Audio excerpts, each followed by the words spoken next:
Hi, and welcome to the Ada K Show. I am Ada. Breaking news.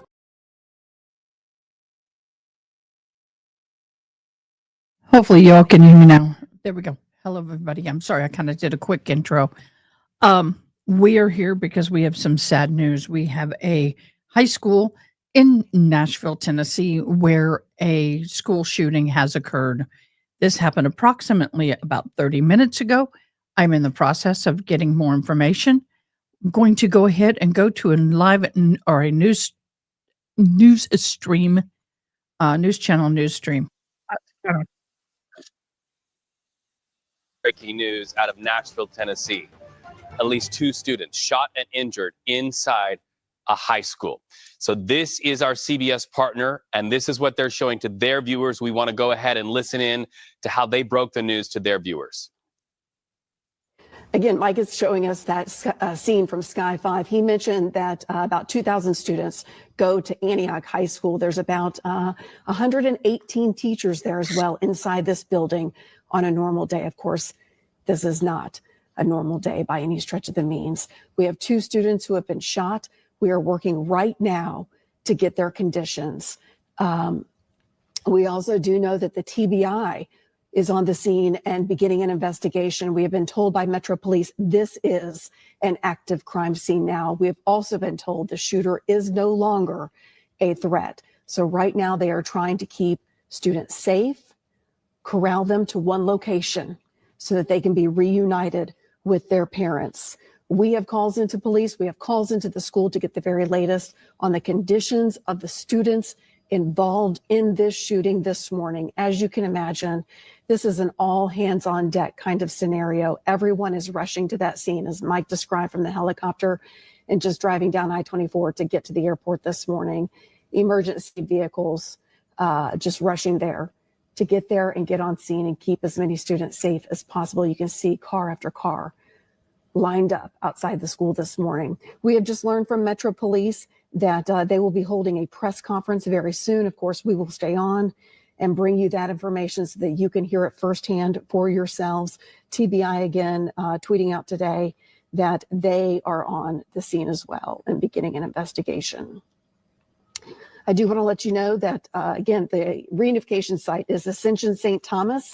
That is where you need to go to get to your child. Ascension St. Thomas, the address, and we will make sure that we have it up on the screen as we do right now, 3754 Murfreesboro Pike. That is the reunification process. You will not be able to get to your child at that school. I know that's what you want to do.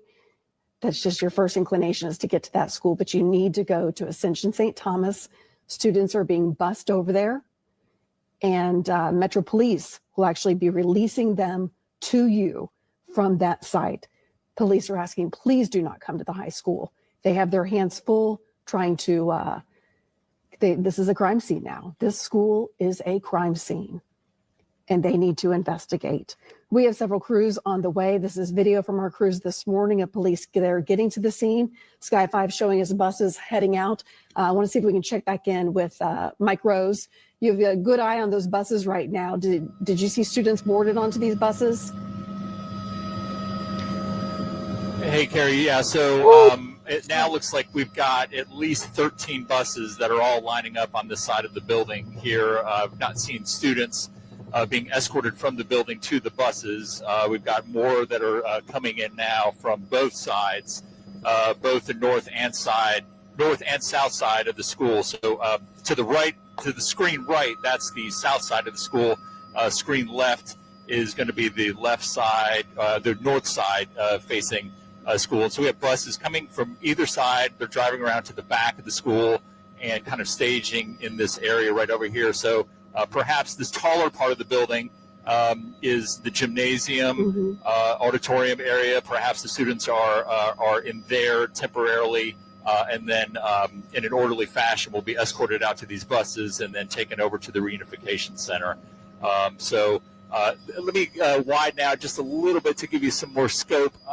It looks like, let me put the lens over here. This is Murfreesboro Pike. All right, our thanks to our CBS partners there in Nashville, Tennessee, making sure people who are getting this breaking news of at least 2 students shot by a 3rd student inside that high school in Nashville are getting the crucial information that they have. That live helicopter picture showing a line of school buses there, we can only assume, and at this hour, not confirmed, but we can only assume that students will be taken on those buses away from now what, to the point of the TV anchor who was breaking that news just now, is a crime scene. Once again, another school shooting at another high school in the United States. And at this point, as we see these students frightened, awaiting rides on the curb, arguably parents out there trying to get to their students and find out what has happened yet again with another school shooting in our country.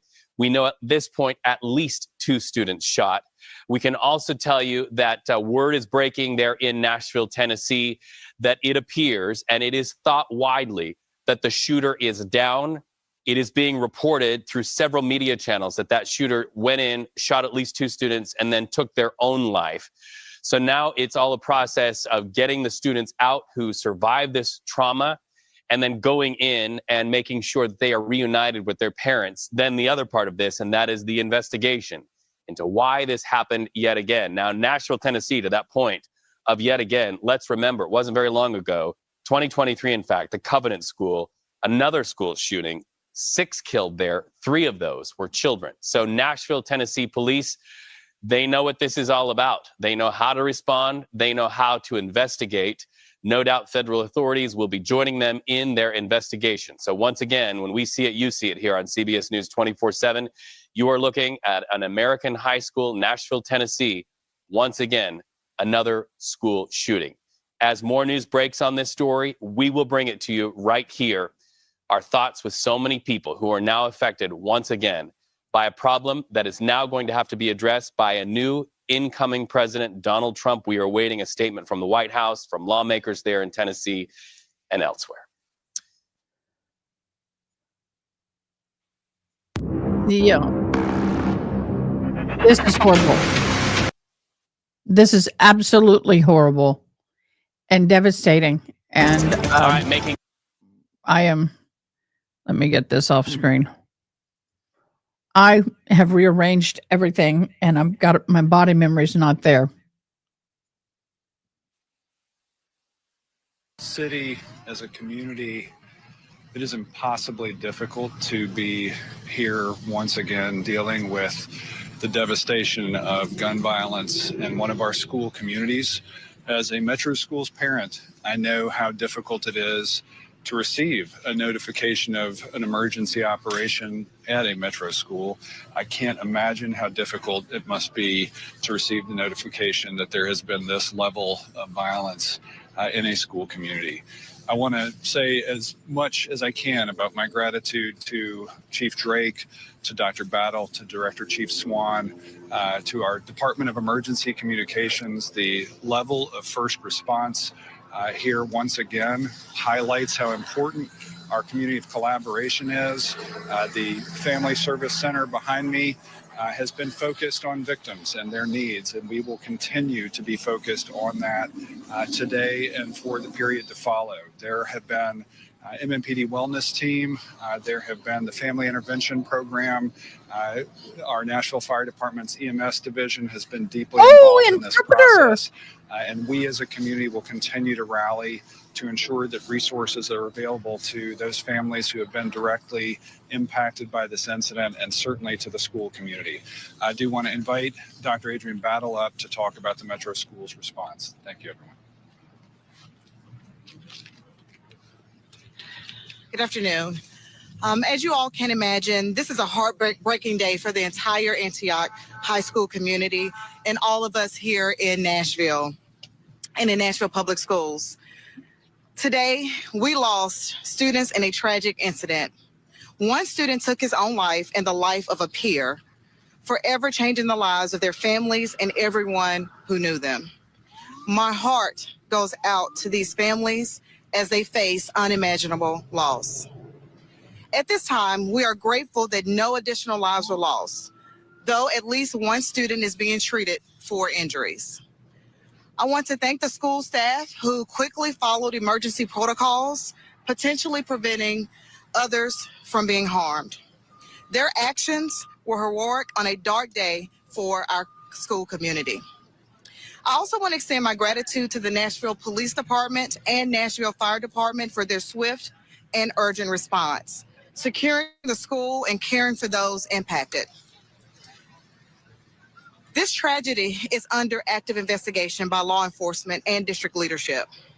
While we are focused on addressing the immediate situation, we are committed to understanding how and why this happened and what more we can do to prevent such tragedies in the future. Over the years, we have implemented a range of safety measures, including partnership with the MNPD through our School Resource Officer Program, shatter-resistant film, security cameras with weapon detection software, and security vestibules. Unfortunately, these measures were not enough to stop this tragedy. I know there are questions about whether additional steps such as stationary metal detectors should be considered. While past research has shown they have had limitations and unintended consequences, we will continue to exploring emerging technologies and strategies to strengthen school safety. Building strong relationships between students, staff, and SRO teams remains the most effective way to foster these relationships. In the coming days, we will continue to partner with MNPD and our school team. We want to continue to foster an environment where students feel safe to speak up when they see something concerning. It's important to remember that our schools have historically been safe places for learning, friendships, and growth. We cannot allow this tragedy to overshadow the positive experiences of our 80,000 Tennessee, students. Crystal H. As a former principal of Antioch High School, I've walked the halls and I've witnessed the magic that happens in its classrooms. This loss is deeply personal for me, as it is for so many in and throughout our community. Now, to allow time for students and staff to grieve, Antioch High School will be closed for the rest of this week.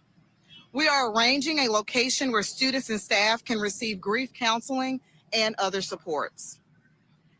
As a middle school student at JT Moore, I experienced the pain of losing a classmate to gun violence. I know how deeply this affects families, school communities, and parents everywhere who send their children to school each day. Nashville Public Schools are committed to supporting Antioch High School's students, staff, and families in the days and weeks ahead. I am grateful for the support of our Nashville community as we navigate this very difficult time together. I would like to introduce Chief Swan, who will approach the mic at this time. So I know there's been a lot of information that's already been put out. From my standpoint and from the Nashville Fire Department and Office of Emergency Management. And I want to say this, From the time that the call came in, we had 10 med units respond, along with 40 other apparatuses from the fire department, including our task force team that works so closely with the police department. We did do 4 transports, all of them going to Vanderbilt. Then other assessments were done, Good hospital. of course, with student and staff when it was needed. From our, then the Office of Emergency Management, they're here as well to also offer all resources that are needed. The important thing here is the collaboration of everyone that you see behind us to make this situation work as best as we can. But again, we're very appreciative of the team and all the hard work is done. But we know it's a very sad day. But that's the information I can give you from the Nashville Fire Department Office of Emergency Management. Thank you.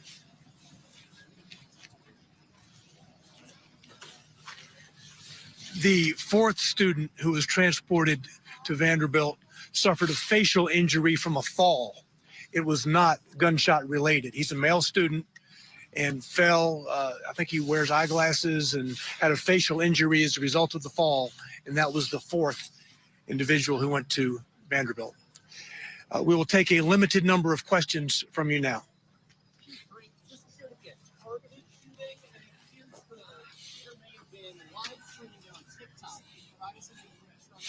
So the investigation is very much ongoing. So we're unsure at this time if it was targeted or if it was intended for multiple people. As I said earlier, follow our platforms and we'll put that information out as we gain more information. Our homicide detectives are actively investigating this in conjunction with the FBI, ATF, and TBI. It's a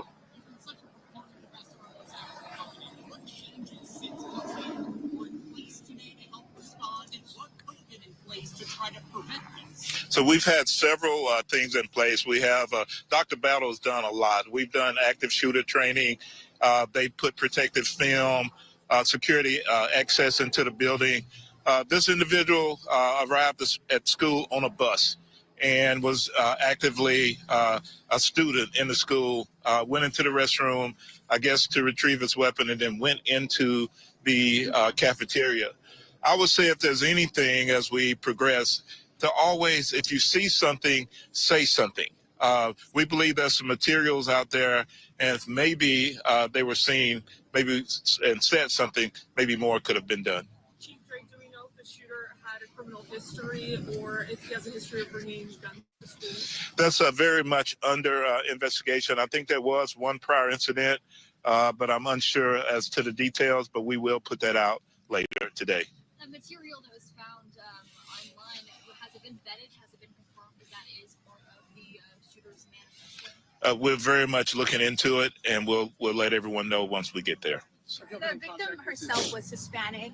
What services are going to be offered for this diverse community? We know that a lot of the students here are Latino families, and we're getting a lot of calls. They're obviously very distraught and kind of really don't understand what happened. Yeah, it's the same as we do with all other students. And we have our family intervention program. We have counselors that are available. We have members of our department that are from the Hispanic community. We'll do everything we can to make sure all notifications are made, all outreach is taken care of, and any information we'll give to them. If they need to reach out, contact the police department, and we'll help, or the Metro schools, and we'll help them with any information that they need. Chief, have you been in contact with the shooter's parents or guardians, and have they been cooperating with the investigation? Initially, we have made contact with a parent, and that's very much it's very much ongoing. So, is there any information on where the student got the gun? That is an active investigation as well. We work closely with our federal partners, and they're doing a trace on the weapon as we speak. The interpreter's doing a fabulous job, by the way. In terms of the reunification that we saw here today, can anybody speak about how that went? Can't believe they got an ASL interpreter that fast. That's amazing. The site was already predetermined to be that. So it was not predetermined to my knowledge. We determined to be a great site to have everyone meet a little bit away from the school. To my understanding, it's gone as well as can be expected at this point. As I said earlier, we've done it systematically. We didn't want to overload the school, the Ascension Center, or the parents. And so systematically, we've released a limited number of kids and got them connected back with their families. And that'll keep going until every kid is back safely with their parent. So. Do we know how many bullet shots the victim received, and if the shooter maybe had more ammunition? So there was multiple rounds that were fired inside the school. Investigation would tell if there was other magazines, other ammunition, and all that. As it unfolds, this will go into the wee hours of the morning, and we'll have more information later. Thank you all very much. Thank you. Thank you. We just next of kin notifications conference are just being made to the shooter's family and to the 16-year-old female. Those names will be released to you on our platforms probably within the next 30 minutes. All right, so that's an interesting update too. So we've just heard also. Okay, here's some information I'm going to read. By the way, while I'm here, I'm going to try this. Here is my new setup. Yay! Laptop, iPad, screen, Stream Deck, keypad, and the sound machine. Oh, and the Stream Deck over here. So that is what we're looking at. Okay. Make sure I'm back. I don't know if y'all saw that or not. Let me see. Yeah, you could. Okay. That was Stream Deck. It's awesome. Okay. We have one deceased, one injured. It said the student that deceased and one student deceased, another wounded after the third student opened fire with a pistol Wednesday at Antioch High School, Nashville. Police said the 17-year-old shooter unalived himself. The shooting appeared, I know it's YouTube. I'm not going to worry about it. Happened at the school cafeteria at the Metropolitan Nashville Police Department. Spokesperson Don Aaron told reporters during the news briefing, there's no further danger to the school or the students that they are aware of at this time. That's good to hear. There we go. The two victims were both female, were taken to the hospital. One has passed away. The other is being treated for a grazed wound to her arm. The other male student was being treated for facial injuries when they fell. They're saying that the shooter was a 17-year-old male, but didn't identify him. Police didn't immediately have motive for the shooting at that time. The investigation is still ongoing. The shooting apparently began approximately 11:09 this morning, local time, their time. And the police were called at the school at 11:11. The police department posted photos to the social media. Officers responding parents were urged not to come to the school, but instead go to a hospital to reunite with their children. Nashville School District posted a phone number for the families to call. The line is very busy, needless to say. So if you can't get through, keep calling. The police had buses that would take the students to a reunification center. The aerial footage is from blah, blah, blah, blah, blah. By the way, I know some people know that Emily D. Baker does live in the vicinity. I do not think her son goes to the school. I really don't think so, but I could be wrong. So, but we pray for everybody there that's involved in the families that have lost their loved ones. What are we posting?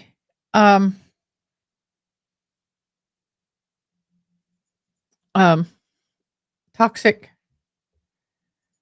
I'm trying to get to it so I can pop my chats out. I didn't do that because I was in such a hurry to get on.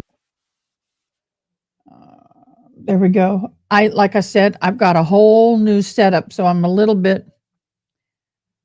Oh, okay. Let's play this. Can we pop those toxic orchid into the in the Discord, please? Here we go. I'm a student, 12th grader. Okay, so where were you when the time that this happened? I was in the cafeteria when all the shots started going off. And what was going through your head when that happened? I thought it's like people in the cafeteria, they do chip bags and make sounds with it to make it sound like a gun, but it was repeatedly going off. And I turned around with my lunch. Whatever you guys have, please post it in the live communication in my Discord. Thank you. Yeah, I've seen them before, but I don't know their name. You don't know their name? No. But do you know the shooter? No, I don't know. I had no connection with the shooter, but like seeing his face, it was like kind of covered. Like he had a hoodie or something. Okay. What was going through your head when all of this happened? It was a lot of rush and insomnia. That made me like do something crazy, like run out there. I was trying to help people and I was running out. Yeah. My mind was so cluttered, and like I didn't know what to do. Yeah. And how are you feeling now that you're reconnected with your mother? I feel relieved and I feel safe, but I feel bad for the victims who lost their lives. Yeah. And when you, I guess, saw them or saw all of this going down, what was everyone else's reaction around you? It was a lot of screaming, a lot of terror. People was like screaming on their faces. They were scared to die, and they was running. Like, Thank you guys so much for the videos. Like someone was chasing them.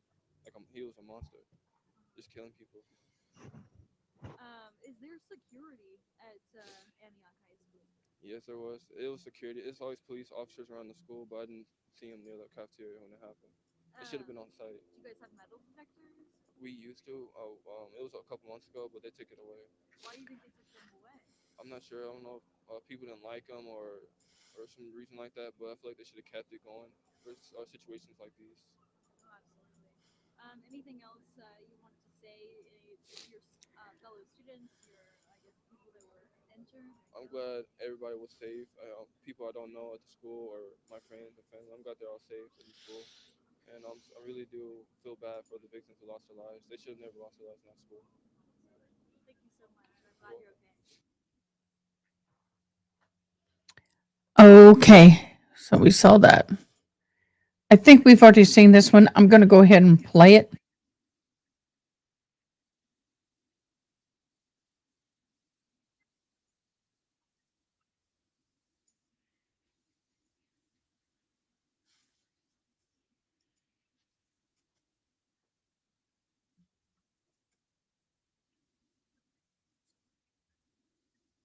I think we already saw this one.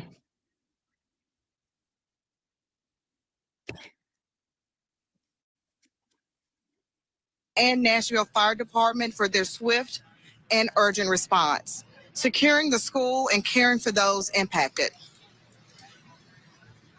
This tragedy is under active investigation by law enforcement and district leadership. While we are focused on addressing the immediate situation, we are committed to understanding how and why this happened and what more we can do to prevent such tragedies in the future. Over the years, we have implemented a range of safety measures, including partnership with the MNPD through our School Resource Officer Program, shatter-resistant film, security cameras with weapon detection software, and security vestibules. Okay, we've already seen that. We're going to hop on over here. Escorted by some Metro police cars out here. I'll have Jason show you guys kind of what we're seeing out here with those police cars going down. And then we have all of these parents that have gathered across the street. You have Metro school staff personnel out here that have been speaking both English and Spanish to the parents out here, trying to get everyone located over there across the street for this reunification site that they are directing people to. Obviously, they have the road shut down. There's people that we've seen just pulling over on the side of the road out here along Murfreesboro Pike, trying to get in touch with their kids, trying to come out here to the reunification area. And it looks over this way, Jason. We have some Metro police cars, looks like maybe NDOT as well, and TDOT that are starting to put out cones to continue directing traffic as they will be, of course, having this road shut down for a very long time out here with this whole reunification process. All right, Brendan, thanks. We're going to continue to check in with you as you monitor that situation. It's got to be one of the more emotional situations as parents just wait to get their hands around their kids again. We want to go back to Vanderbilt. Courtney Allen is live. She's been monitoring the situation there. And Courtney, you're seeing now an increase in police activity.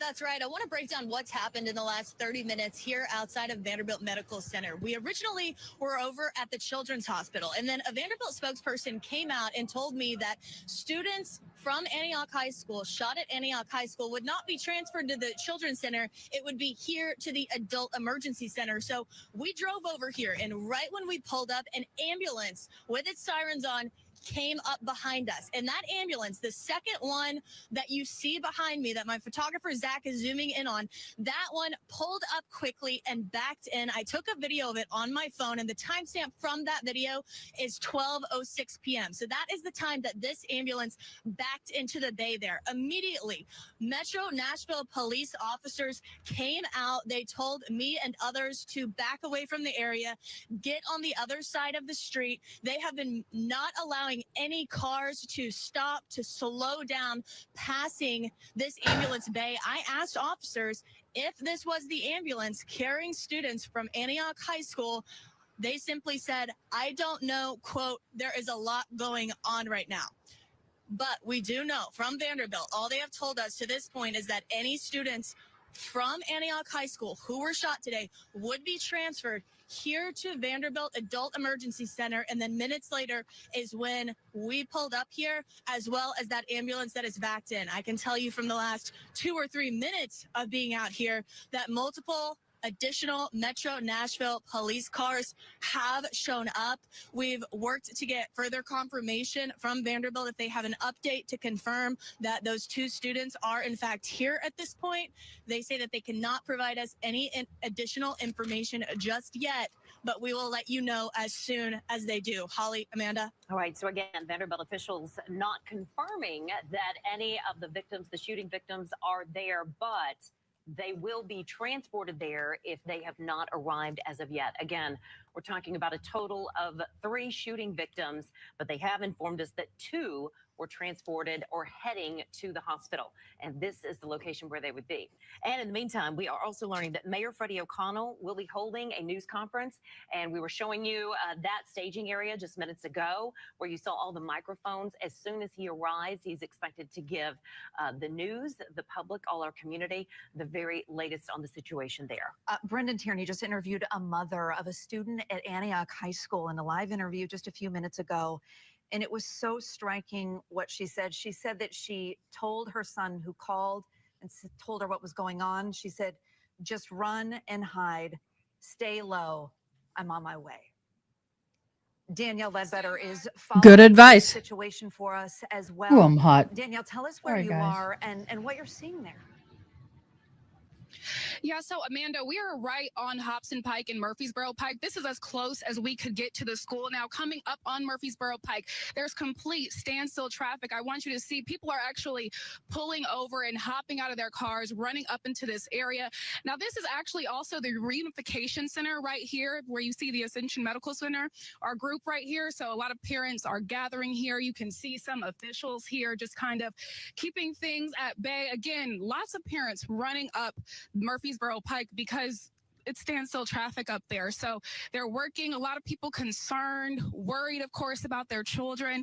We got a chance to speak to some people waiting in that traffic, and they voiced us they were frustrated because they couldn't get to their student fast enough. So we're going to stay out here, of course, and work to get more information and talk to some of these parents and just get a better grasp of what's going on here.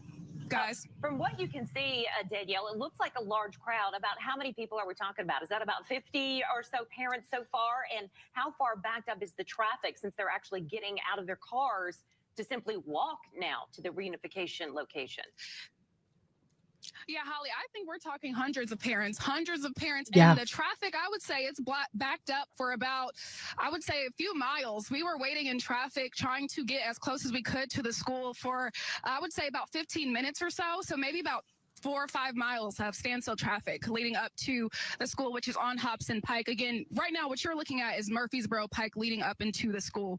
All right. And again, we know we're talking about lots of parents because the school, it's 9th through 12th grade, about 2,000 students in that area.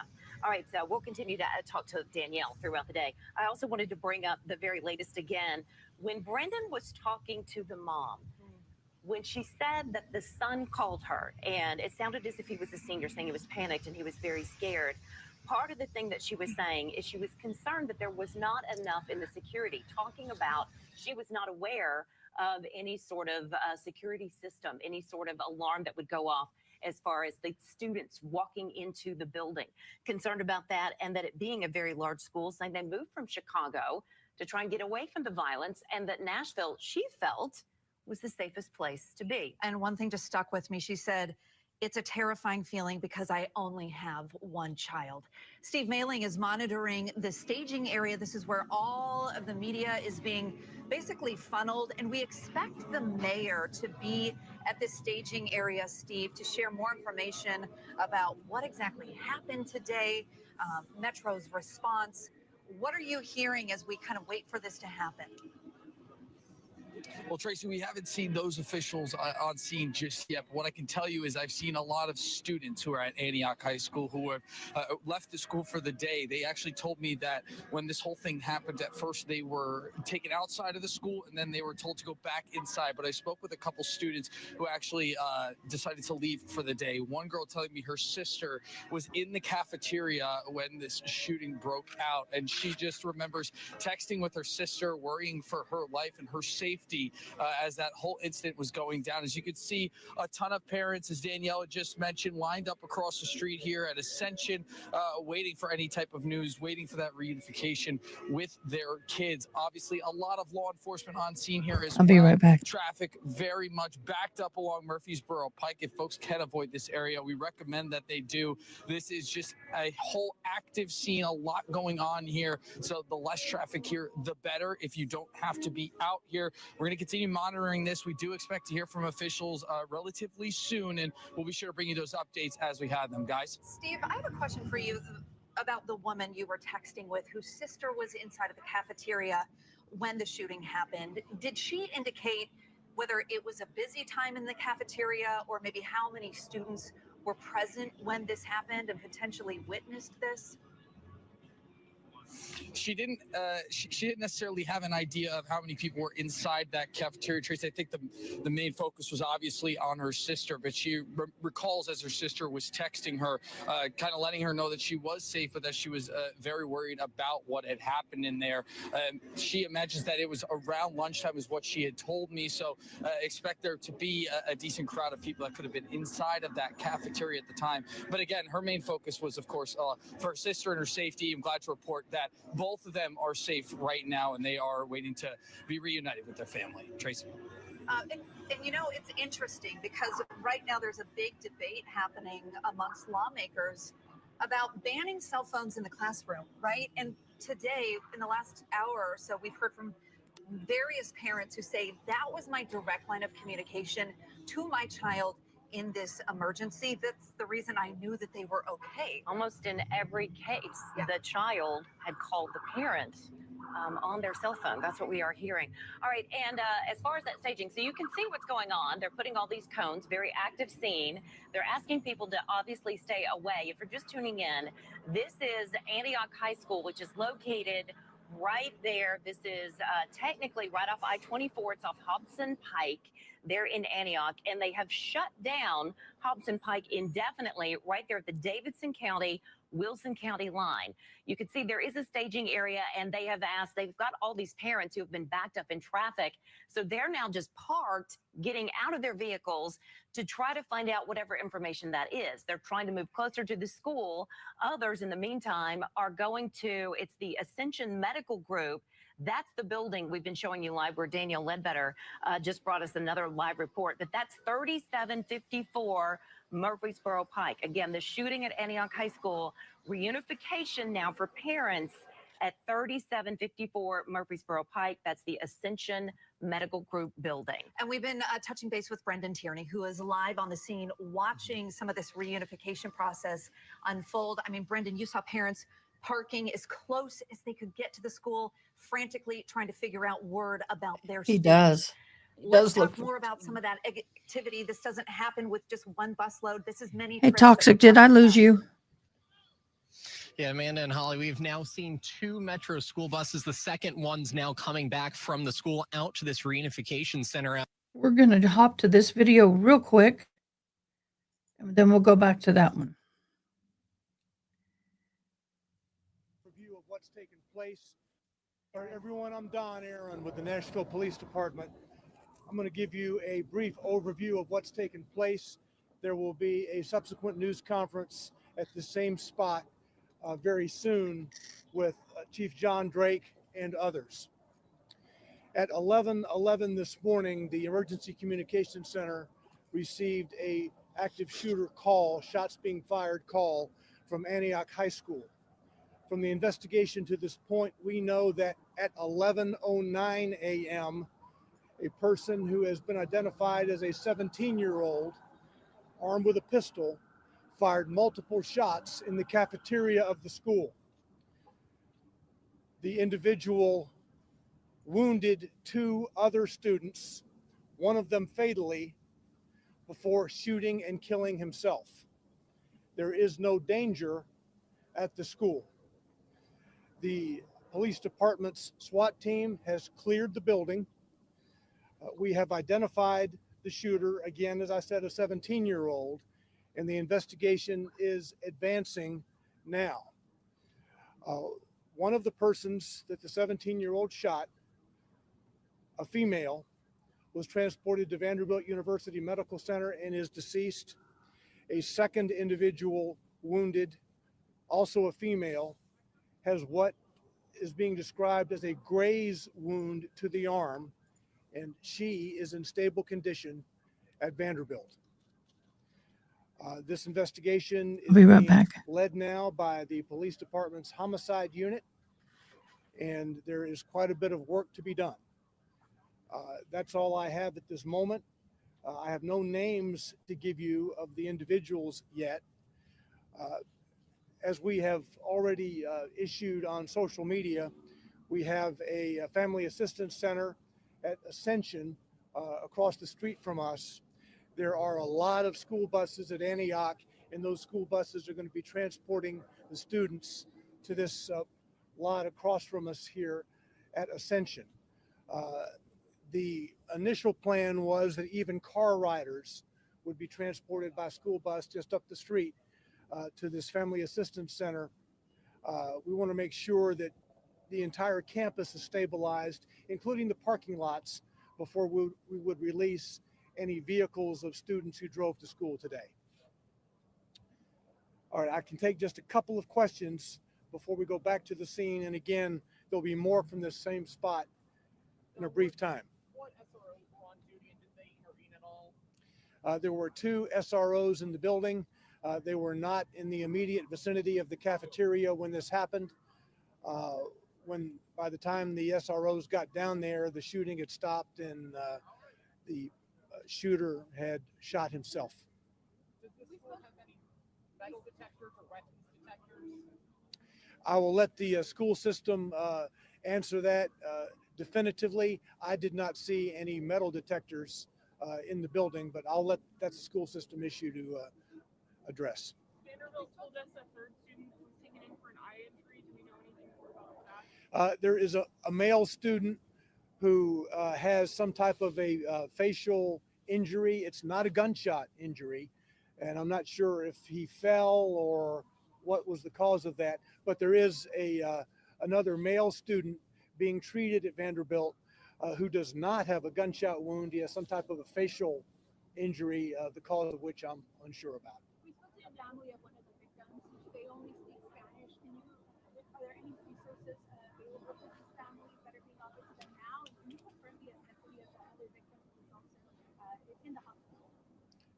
Okay, I didn't hear the last part of your question. Can you confirm the ethnicity of the victims at all? No, I can just confirm gender at this point.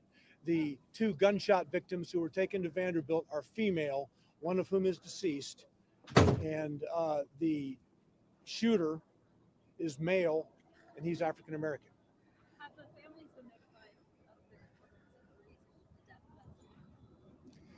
That has taken place or is taking place. Do we know any ages? We know that the shooter is 17. I don't have ages for you on the 2 gunshot victims at this point. No, all of those questions will be a topic for the homicide unit to delve into. Do we have a motive yet? No. All right, that's what we have for now. We'll be back here shortly with more. Thank you.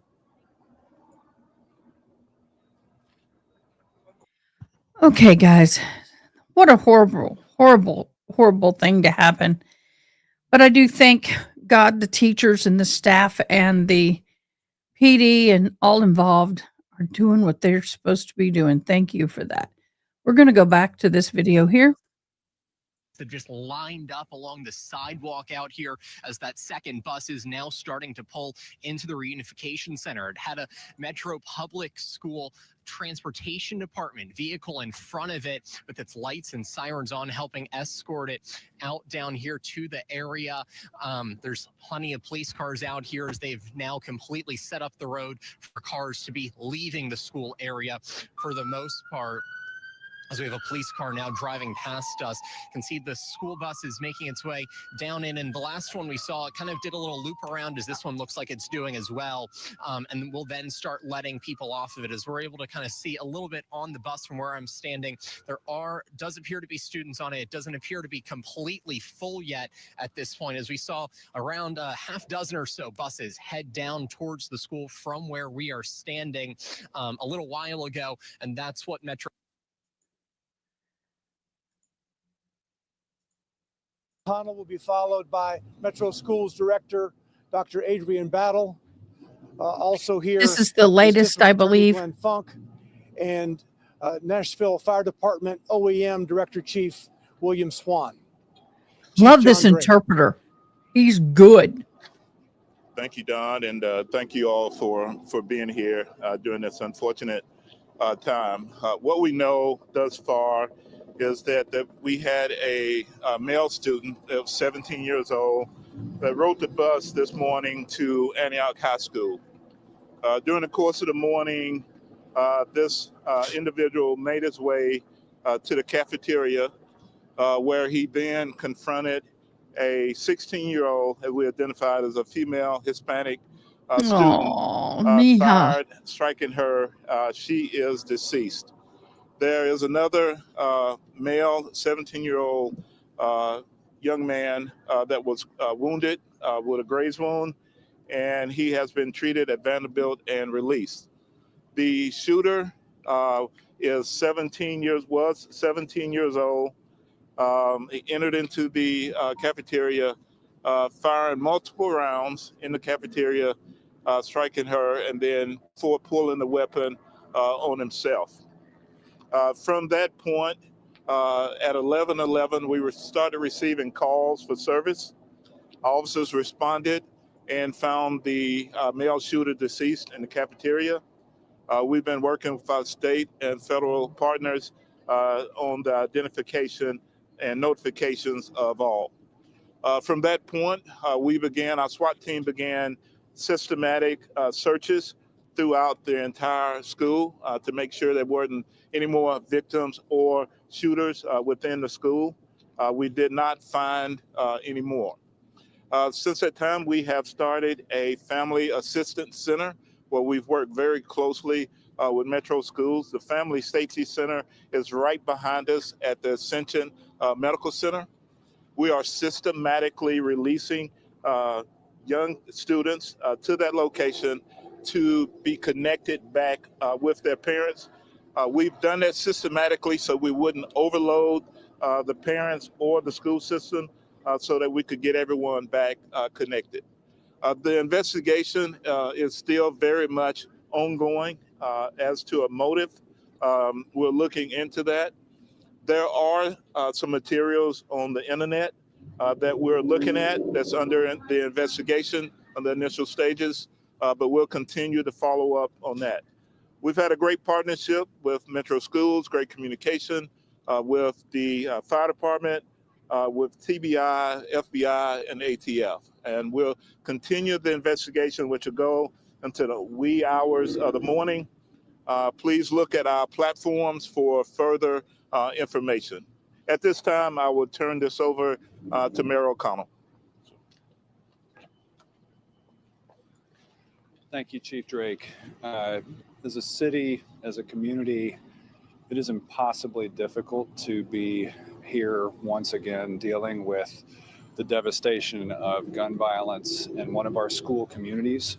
As a Metro Schools parent, I know how difficult it is to receive a notification of an emergency operation at a Metro school.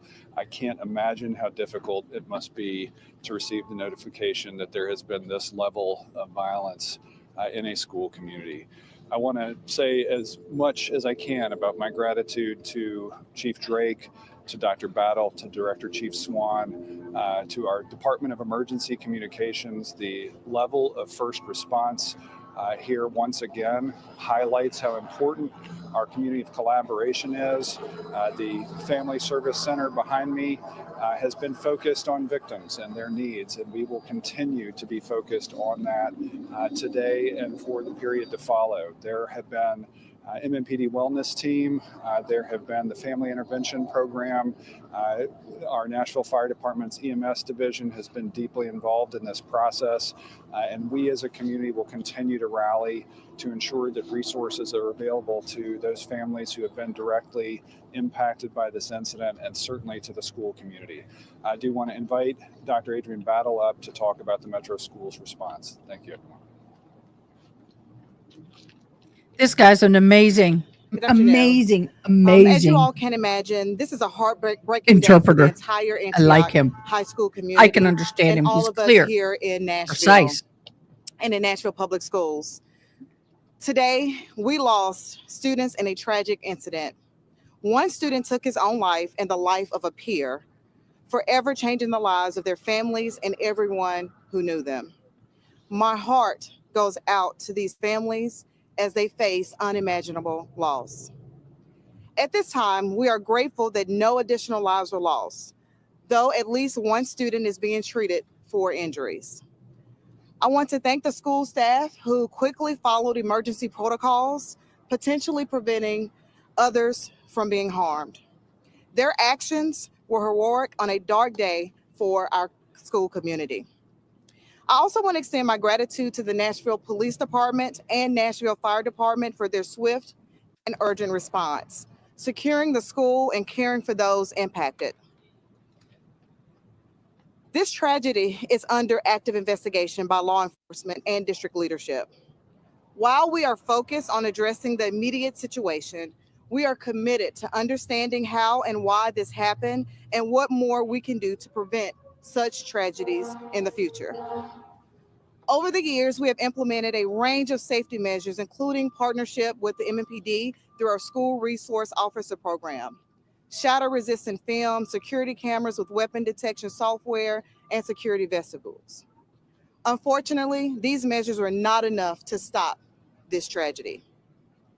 I know there are questions about whether additional steps, such as stationary metal detectors, should be considered.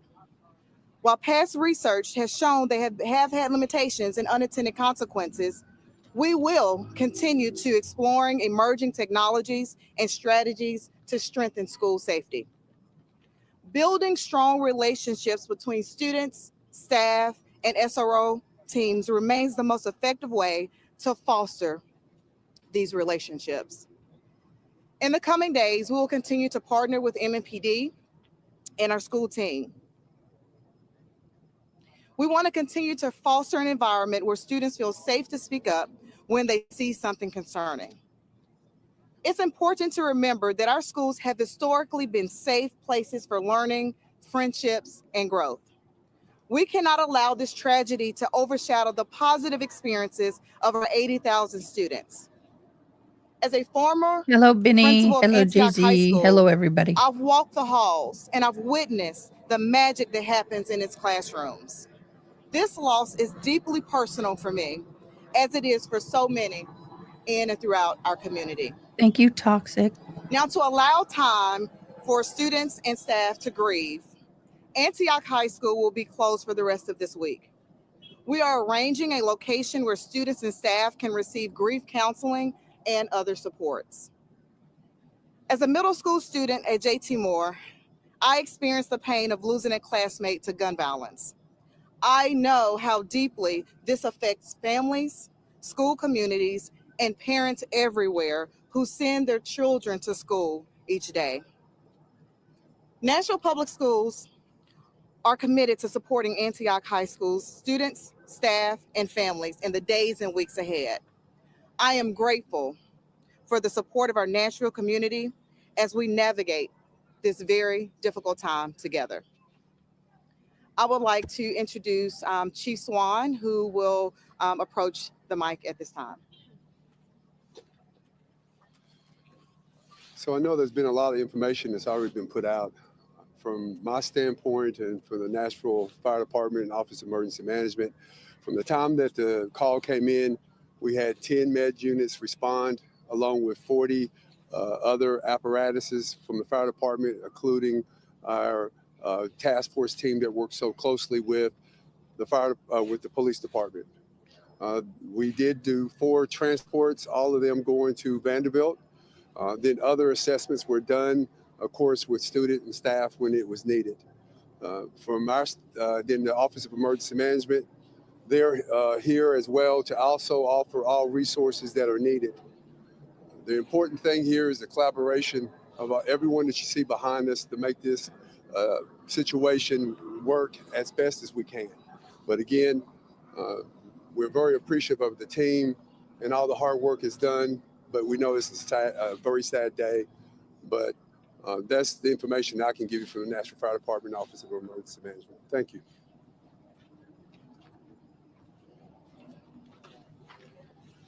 The fourth student who was transported to Vanderbilt suffered a facial injury from a fall.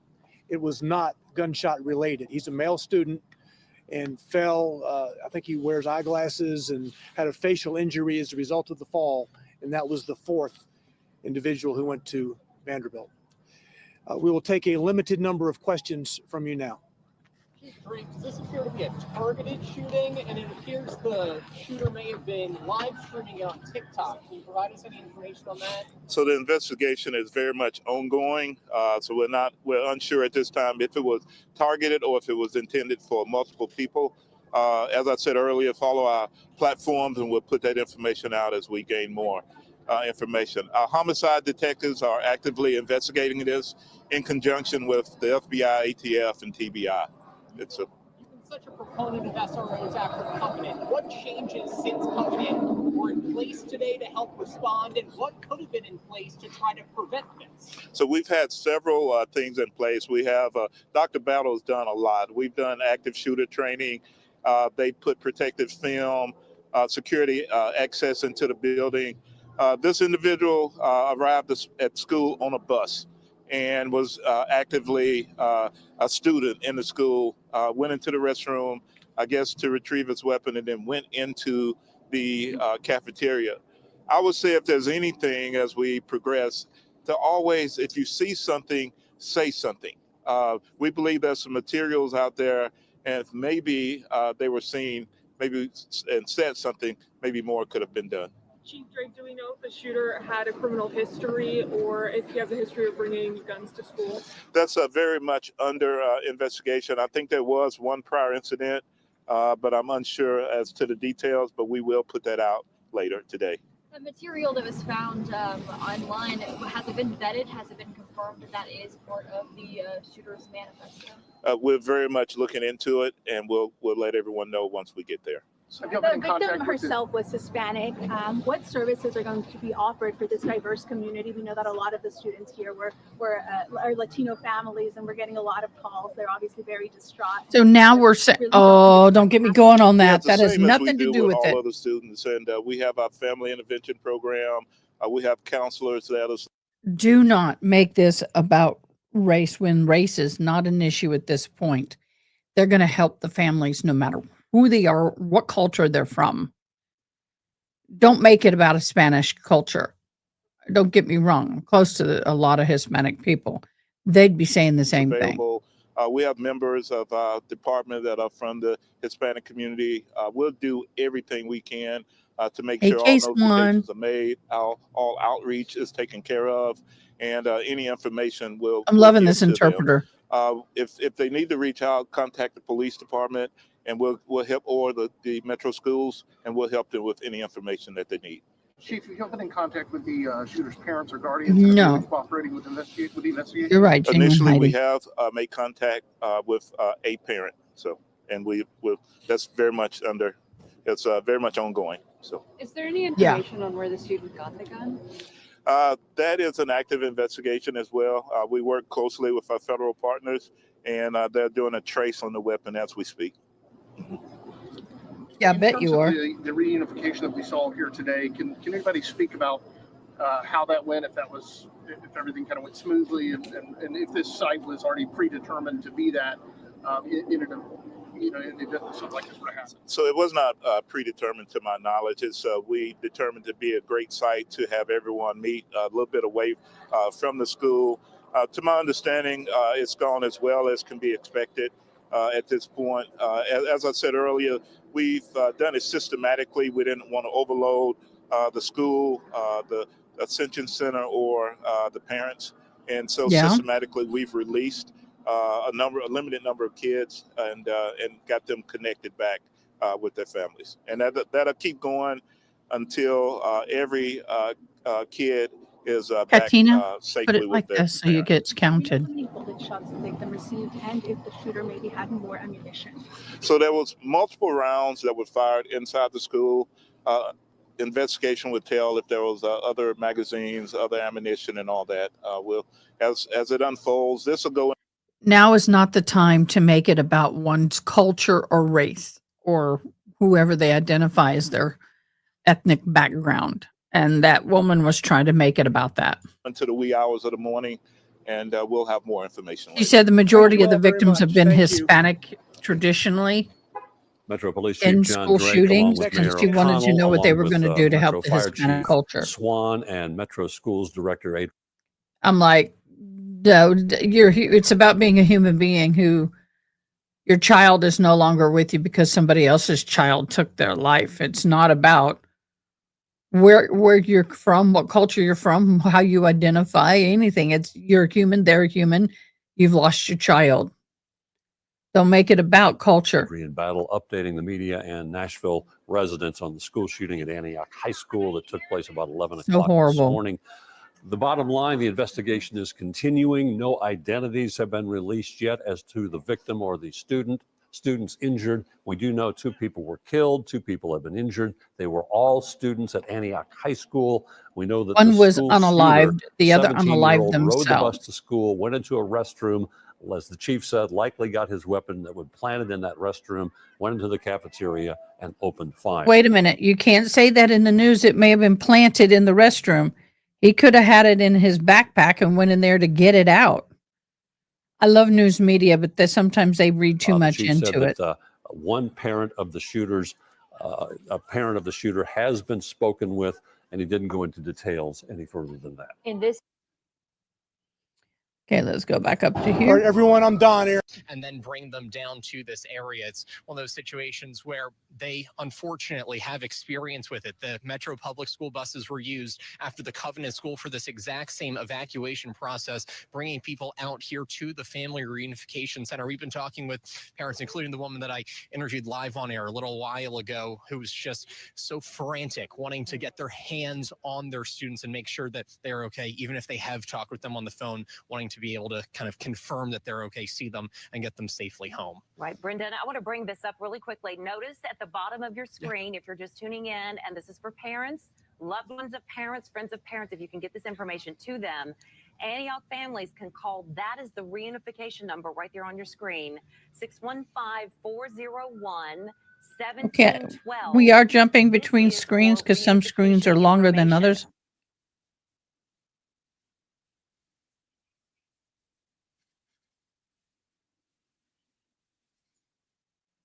Come on. Get my thing to cooperate. There's a shooting in With Charlene Oliver, can you tell us, how did you learn about this news and what made you come up here? Well, I was at the Capitol in my office and started getting a lot of text messages from colleagues and that there was a shooting in Antioch High School. And I said, that's my district. So I wanted to come check on folks here. And what have you learned about the situation? There was a news article, basically, that news alert that came on my phone. And again, just started checking text messages. I got off the Zoom call that I was on, and I had a meeting with the mayor at noon, but I said, this is more Welcome, important. I Trekking need to come over 2024. And since you've been kind of on the scene and talking to people, have you learned any new information or Hey, anything June. like that? Since being here, Hey, I've Katina. obviously learned that 2 Yana. of the students are deceased now, and my heart and prayers go out to the parents and families and their loved ones. This is not something that none of us want to be here. And I'm here at the reunification site trying to be helpful, trying to just offer moral support. A lot of people are anxious, as am I. And learning that they have some students held, some of the families and parents haven't heard from their child, and some of the students don't have phones because they left them at home. So a lot of folks are just really like I need to get to my child. So. And my last question for you, I see that emotion coming up out of you right now. Talk to us about what is that? I'm a mother. I have a child in high school, 9th grade. So you never want to get this call. I'm just empathetic to, I'm sick of this happening. I'm sick of this happening to Nashville. I'm sick of this happening to our babies. The trauma that they're going to endure, whether you witness this incident or not, sticks with you. Now the memory of being in the cafeteria now will come with you whenever you're in a school. So my heart aches for these babies that they're having to grow up in situations that are avoidable and preventable. My colleagues can do something about this. We can do something about preventing and limiting school shootings. Obviously, you don't know how people are going to act. And also, when it comes to mental health, we don't know what folks are going through. It's tough times right now. Well, I want to thank you so much for taking the moment out to speak with us. We really do appreciate it. And good evening, Holly. 1712. They say the line obviously is very busy. This has been like for you? Well, it was scary because our teacher wasn't here and we had a sub, so she didn't know what to do. She didn't lock the classroom door. It was teachers. They was trying to help, but they really couldn't.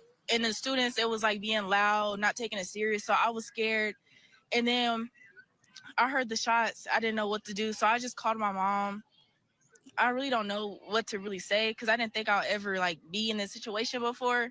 But I've always been scared to be in a school building and they start shooting or something like that. I've always been scared of that. So having it happen, it was just I couldn't really believe it, but it was I don't know. I really don't know what to say. And to find out that two of your peers Subs are not trained as well as the teachers are, that's for sure. Yeah, because you really can't trust no one for real. And it's the fact that he had the gun in the school building. It just makes me feel I don't know, I can't really trust anyone. So it's I'm just scared. I really don't know. And speaking of being scared, I mean, how do you feel returning to this Antioch at some point in time?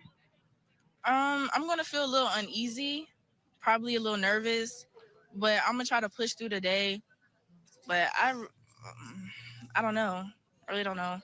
And finally, talk about being able to embrace your mother after hours of being on the phone with her and to stand with her. I really hate some of these questions. It feels good because the students that got shot or died, they're not able to do that, and their parents are also grieving right now. So it's the fact I'm able to be with my mom right now makes me feel happy and safe because not other people can, do that right now. So. All right. Well, thank you. So we're going to go back up. Security at this school. How concerning is it? Do you ever think something like this would happen at Antioch High School? Yeah, I did. It's a very large school for one. It's not enough security. There's 1,200 students. If they had something in place, Maybe as 2,000? far as bringing weapons, What was it? I just we saw would be it. able to detect that, maybe metal detectors or something. But it's just a sad effect because it affected a lot of people today. Talk me through just kind of what was going through your mind when you got that phone call from your son and what made you want to come rushing down here. The way he was panicking, I was very scared because, like I said, sometimes if you've been shot, you don't know till later on, and usually it's that adrenaline. And so he was just panicking. Gabby, I'm sorry to say the kid unalived himself. And I was just trying to keep calm, and I grabbed everything. I said, I gotta go. I told the network I have to go. It's no question, I have to go. And so I see where they have everything set up, and it's frustrating. You can't really get to your child. We're still waiting for the buses to bring them, and that's another stress. because I'm just ready to take them home. No, definitely. There's so many parents that have been in the same situation, unfortunately, here in Nashville after the Covenant School tragedy. Talk me through just kind of what you experienced after that and kind of the fears that were added that you were telling me about a little bit earlier when we were talking off camera as a parent to think that something like this has already happened in the city. You feel very emotional about it because, like I said, parents are waiting to pick up their babies, and you send them to school thinking they're safe. And just to be that parent where you see everybody receiving their child except for you, I just couldn't imagine. And that what was going through my head, especially 16 and 17. The shooter was 17. The deceased victim is And 16. it's so cold out Female. here, and these kids are out here running for their lives. That's the most tragic part of it. I'm just praying for the victims in there because I know that there are victims in there. And I'm just praying for their families. Twina, you've been talking with many other students and parents out here. What have you guys been talking about as you're all just waiting for those buses to make their way out here with your students? Basically, the kids have been talking about the ones that were in the cafeteria, what they witnessed.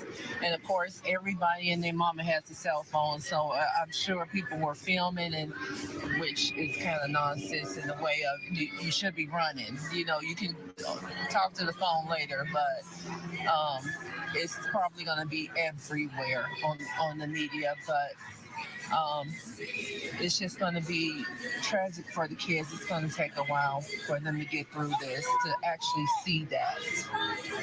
Because I just couldn't imagine. You know, we moved from Chicago to get away from that type of environment. And Nashville was the safest place. And then to come get hit with this, it's like, he's a senior. I want to homeschool. But you can't hold on to him forever. But it's just, I just send prayers. Yeah, you can. Prayers out to the families. Yeah, you can. Thank you so much for taking the time to talk to us. Stay there for a moment. I have a couple more questions for you. Yana, where have you seen Hard the to names believe. We're being looking- released already? Because I have not seen it. I have not seen it. We are going to shift over for a moment. Momento. We're going to shift over Earlier that this is an issue. to another breaking news story. Welcome back, and thank you all for joining us here at Live Now from Fox as we're tracking two breaking news stories at this time. Let's start with the latest wildfire that is burning in Los Angeles County. And I want to dip in once Another again one, to our y'all. partners down at Fox 11 in Los Angeles as they do have continuing coverage on the response.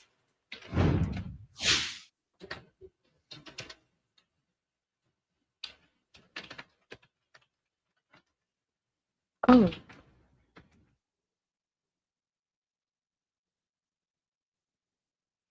Oh, okay.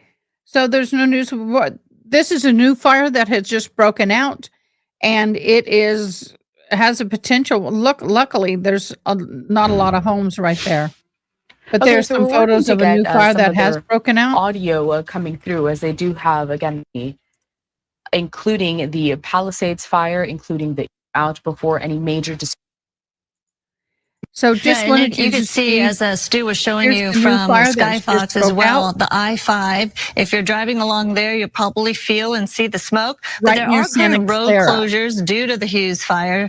Ridge Road at Lake Hughes Ridge Route. Okay, so I'm reading over here. Let me get this here so I can read this. Here we go. MNPD reports that the girl has been identified. Let's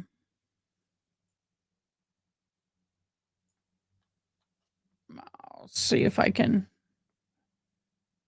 do this. Do this. The young girl has been identified, although I'm tempted not to say her name.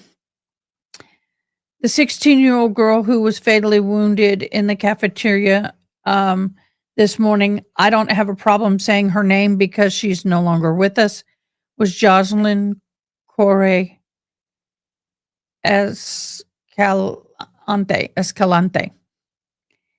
Update. Chief 17-year-old. Another student, 17-year-old boy, was grazed. His name has not been released. So just the deceased victim's name has been released. I don't see the name of the other. So here's the timeline. Let me pull it. I have 5 windows up and it still doesn't seem to be enough room for one of these. Starting at 2:15, they will be running regular bus routes leaving from the family's assistance site. Any students who usually take the bus to school will be delivered home on the regular route. If they have not already been picked up, students who drove to school will be brought back to the high school to get the car once the police have cleared the parking lot. Students who walk to school will be taken to the MNPS transport back home if their parents do not pick them up. Students who are car riders can be picked up. Update. Okay, that was latest update. They are in the process. I apologize. They're in the process of clearing out the school grounds. They will be probably processing that school till the wee hours of the morning. We will put the 17-year-old assailant, Solomon Henderson. He's the one who is unalived the girl and herself.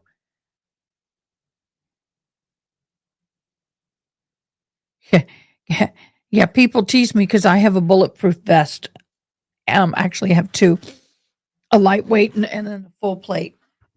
And yeah, I wear them when I go to lead shooter ranges. Just saying, hey, you guys, if you put the ILIKED, like you see in the little banner over here, hit that like button, put that in the comments, you'll be entered into a drawing. Although I'm not particularly going to be doing, I did the drawing for yesterday. I need to announce that to you guys. So we're going to go back over to here. Even so, stay on, even if you do not hear a tone. So again, 615-401-1712. We're going to try to leave that number up for you so you can continue to pass that number along and get it to the parents who need this so they can call this number for reunification. All right, Daniel Ledbetter is live at this reunification center where we're seeing a lot of parents funneling in, trying to get word about their students, their children. You have some new information to share with us as we monitor that reunification process. Yeah, Amanda, so we've been able to talk to a few parents who, of course, were frantically coming up to this area. This, again, is the reunification center. And, of course, everyone just concerned about their children. The man I spoke to, he said that he was able to confirm that his child is doing okay. She was, of course, shaken up. And I asked him, are you shocked that this happened? He said, I'm not shocked, but it is a little unnerving that it has happened this close to home. So we are going to continue to talk to parents, more parents as well. Another parent told us they're a bit frustrated that they couldn't get to their child quick enough, or it felt like, they couldn't get to their child quick enough. Now, I want to bring to your attention, you are looking at right off of Murfreesboro Pike, where there was tons of traffic backed up for people to try to get into the school off of Hobson Pike. And parents, they're pulling over on the side of the road, running out to this area, again, trying to get in touch with their kids. I am bouncing between 2 lives. I want you to see this. This is freaking cool. Casualty event for the hospital. Therefore, operations continued as normal. Tracy Thorne. Courtney Allen, thank you so much. Of course, if you are just joining us here at 3 o'clock, you may be looking for our regular newscast. We do have things that we are always covering for you. But if you're just joining us, it is breaking news right now. 2 teens have died. Another is hurt after that school shooting at Antioch High School. And as we give you another recap of what we know so far, Metro Police saying it happened at 11 o'clock this morning in the school's cafeteria. We know the 17-year-old suspect walked into the cafeteria, according to police, started firing shots, had brought a pistol to school, had hidden it in the bathroom beforehand. 2 students were hit.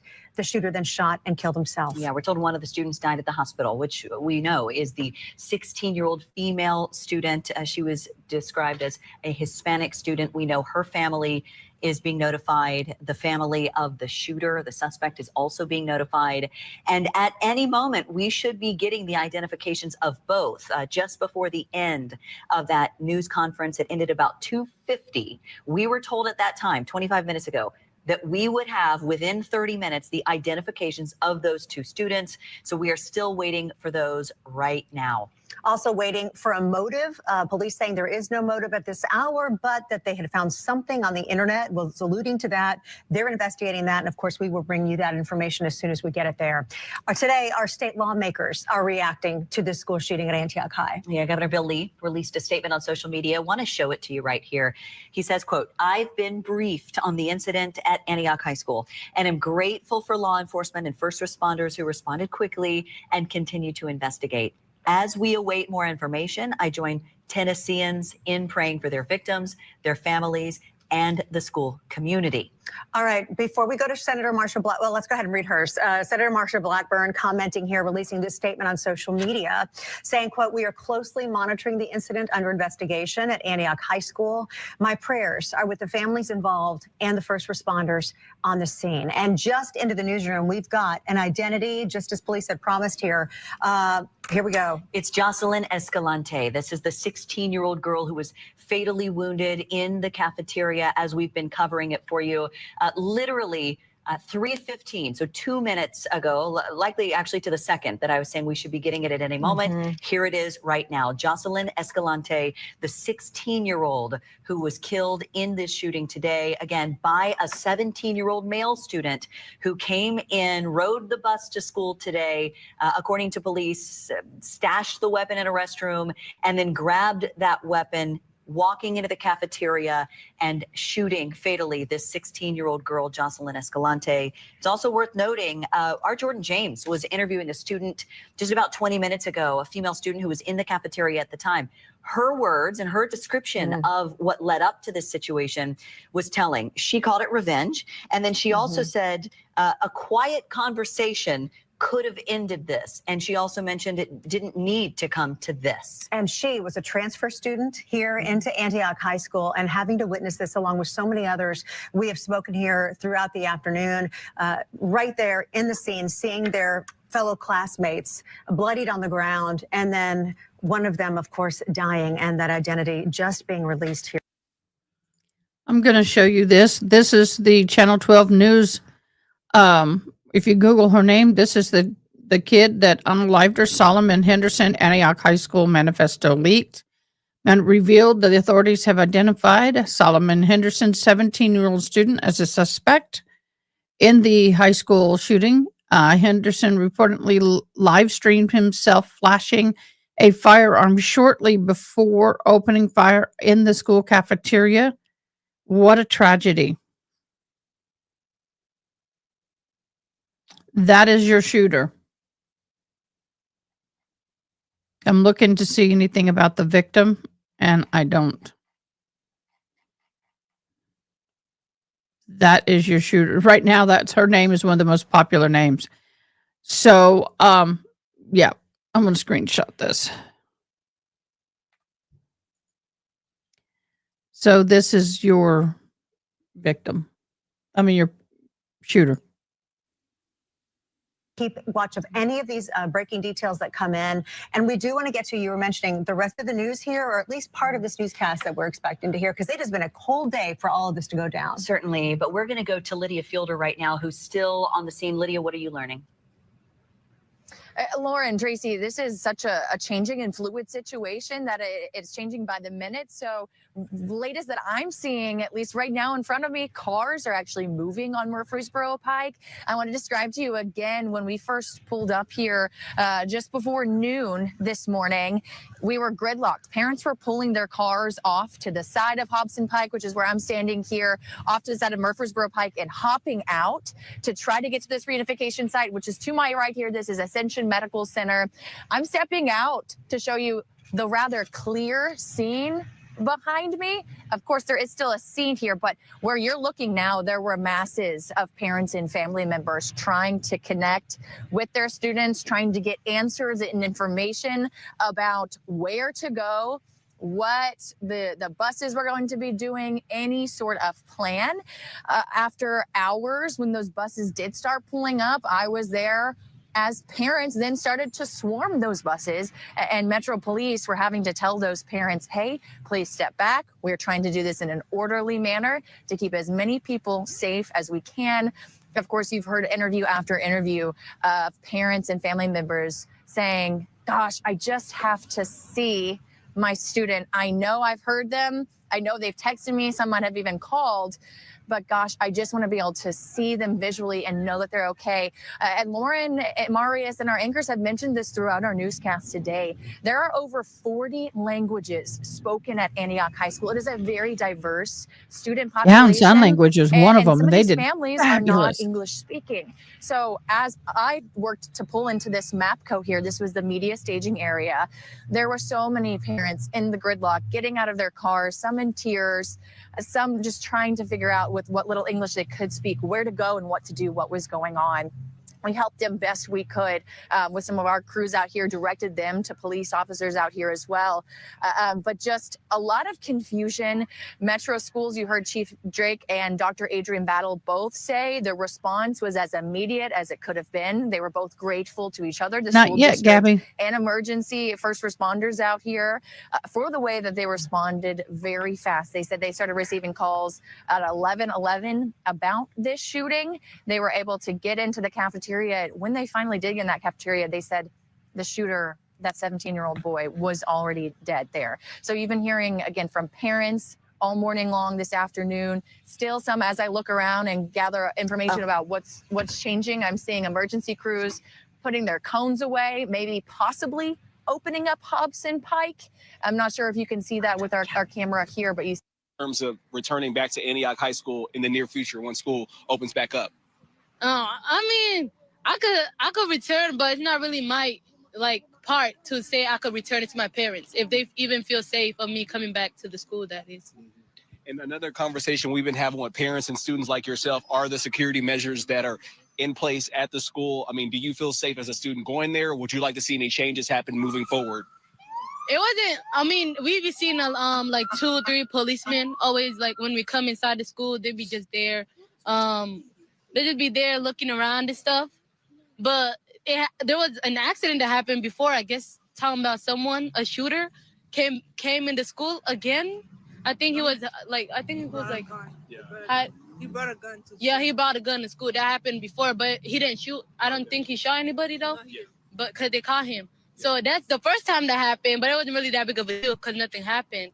Now it happened again. So I'm just thinking I don't know if the school is safe because this is like the second time it happened. And finally, I mean, how does it feel to be able to go home with your sisters, your friends, your family after what you guys have been through? You're lucky, honey. I'm happy at least the people I know are safe and sound, that nothing really, at least not a lot of students got killed, you know? I don't really know how that happened because they're talking about he got bullied and stuff. So I feel like really students need to learn not to stop bullying because they really made a innocent person become a murderer and kill other innocent persons because of bullying. Absolutely. Well, Lauren, Marius, there's certainly going to be a lot of questions that police are trying to figure out actually about what led up to all of this. But as you can see, students are expressing a sense of relief to be able to go home after what took place at Antioch High School. I'll send it back to you in studio. Jordan James, thanks so much. And it's worth noting we've heard from other students as well today with very telling descriptions of what happened in the moments surrounding that 11:09 shooting. Because you think about it, only about a quarter of the students were in the cafeteria. You've got 3/4 of the rest of the student population, which is about 2,000 people. So 3/4, about 1,500 people who are in class at the time. There was a code blue that was called over the loudspeaker. And for anyone in class. Okay, so y'all know we have one victim that was grazed by a bullet. Another victim, well, he's not really a victim. He was injured because he fell, hit his glasses, and it harmed his face, was brought into the hospital.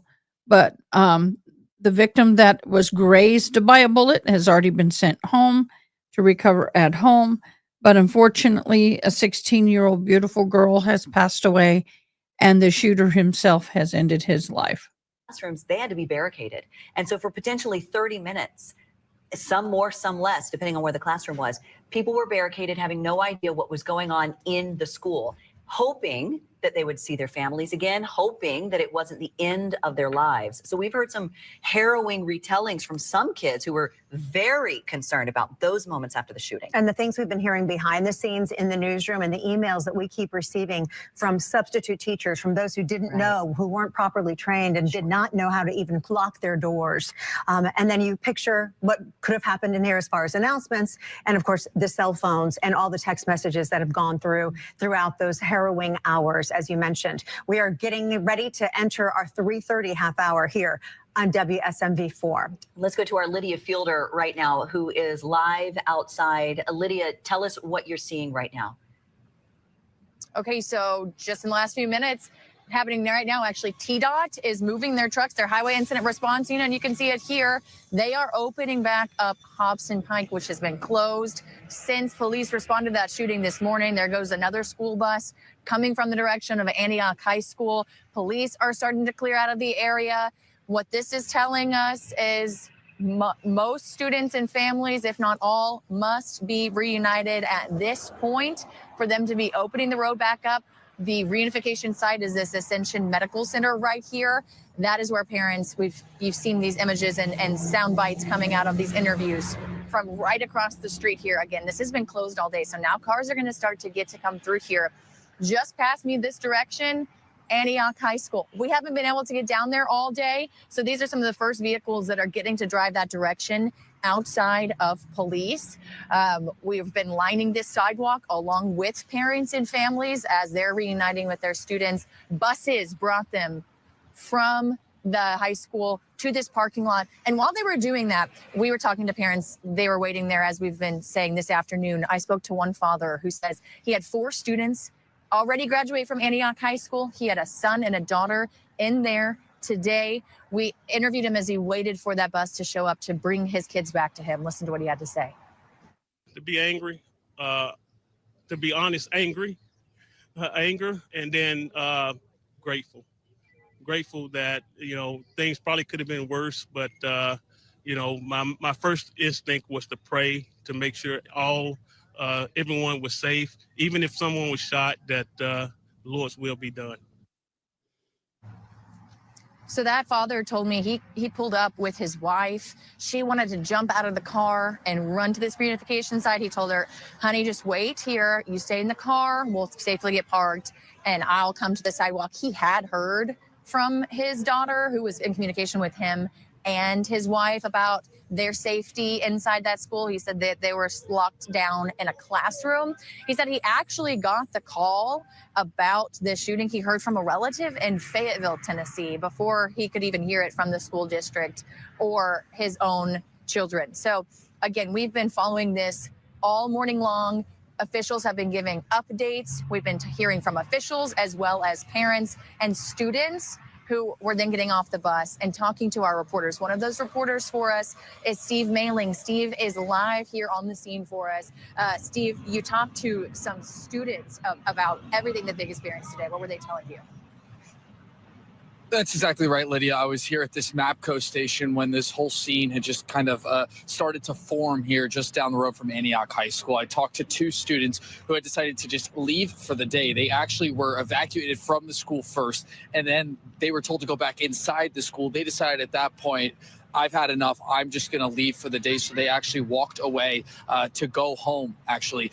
They were telling me that one of the girls told me that her sister was inside of the cafeteria at the time of that shooting, and that she was texting her sister, worried for her safety. After that, we made our way over to the reunification center just across the street from here, where we spoke with multiple parents who raised not only safety concerns, but just concerns for their loved ones wanting to reunite with their students. We got to see those reunifications, parents holding their kids for the first time since hearing about those gunshots happening inside of the school. That's where we were able to speak with a son and his mother just about the whole situation, the whole incident itself, and how much he had to think about his own life, his own safety at that point in time. Take a listen. When they came in, they had the lights on, and I was terrified. I thought I was gonna die. So I thought it was a shooter, because they just broke down the door, no talking, nothing. They broke it down. They're just guns out, pointing at everybody with the light. So I thought it was the last time I was gonna be alive. Yeah, that was Orlin. He was telling us a little bit about the first moments when police busted through the barricaded door that his teacher had actually helped build. Something I wanted to emphasize here was that all the students that I spoke to, they emphasized how active their teachers were in being able to lock down their classroom, barricade that door, and put them into a corner where they were safe and out of harm's way for the time being. We're going to continue to follow this, and we'll have more sound from students and parents tonight as this situation continues to unfold. For now, Lydia, I'll send it back to you. Yeah, Steve Mailing live for us out here. Thank you, Steve. And it's certainly never a situation that students or teachers or parents want to have to be prepared for. Unfortunately, today, it was the day that those, as you heard, teachers had to step in and make sure their students were safe. The parents waiting out here, just emotions running high.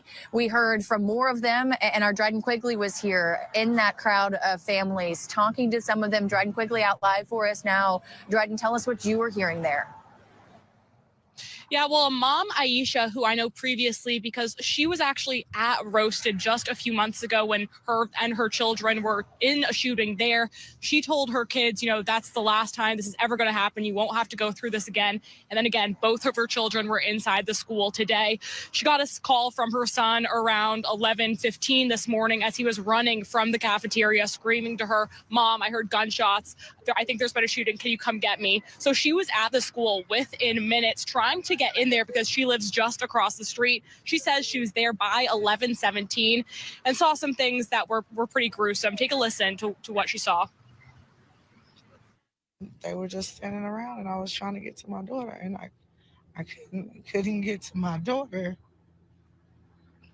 And she's like in class having a panic attack because of everything that we've already been through. And then I see them like bringing kids out doing CPR and stuff. Like, that's just, it's so sad.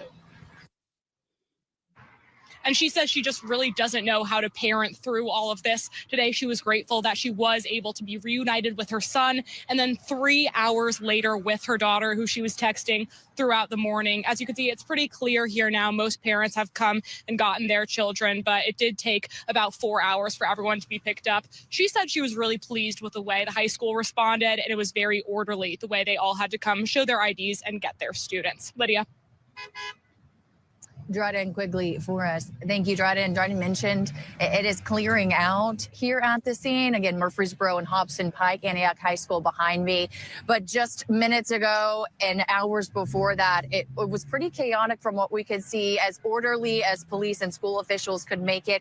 Our Jordan James was out for us, talking to people who live around here, people in neighborhoods nearby, who are also coming out to see what was going on and figure things out for themselves. Obviously, they likely had lots of questions. Jordan James, what was their response?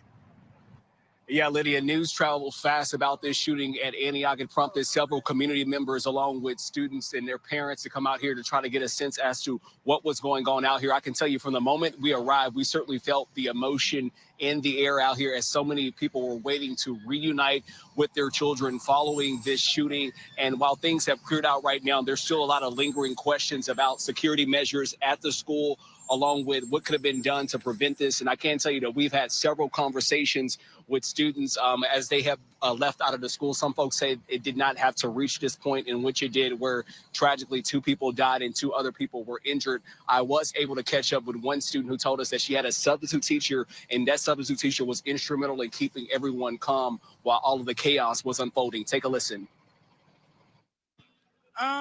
Well, it was scary because our teacher wasn't here and we had a sub, so she didn't know what to do.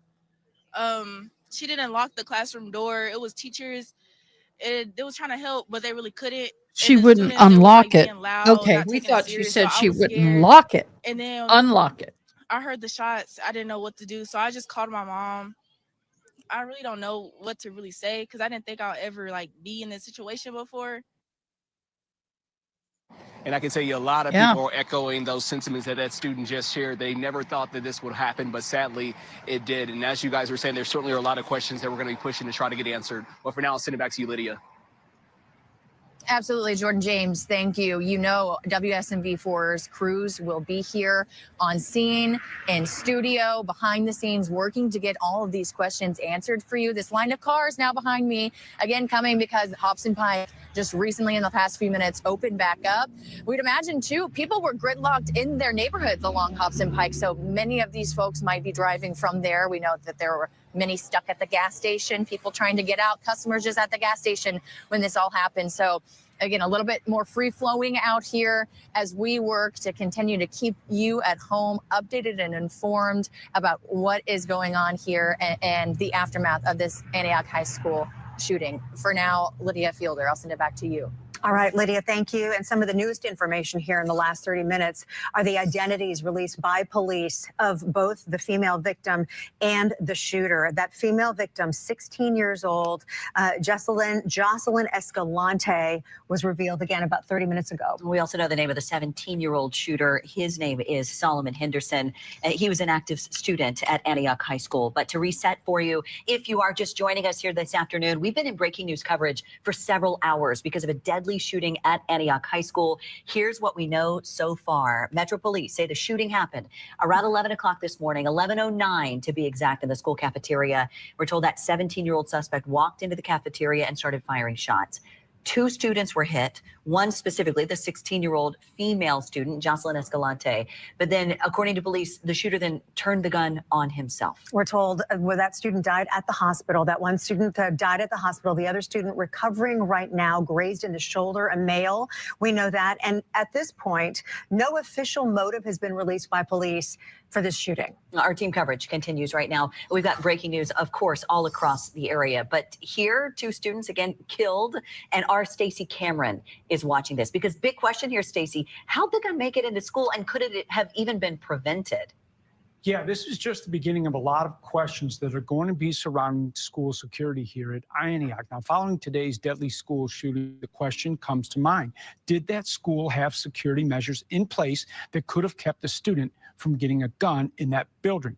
Now, Metro Police have already confirmed there were 2 school resource officers at that school, but according to multiple people on the scene, including Metro Police spokesperson and students that WSMV4 have talked to, the school did not have metal detectors in place today. However, last winter, all Metro Nashville schools reportedly installed a weapons detection system that's supposed to use AI technology and security cameras to detect things like handguns once they get pulled.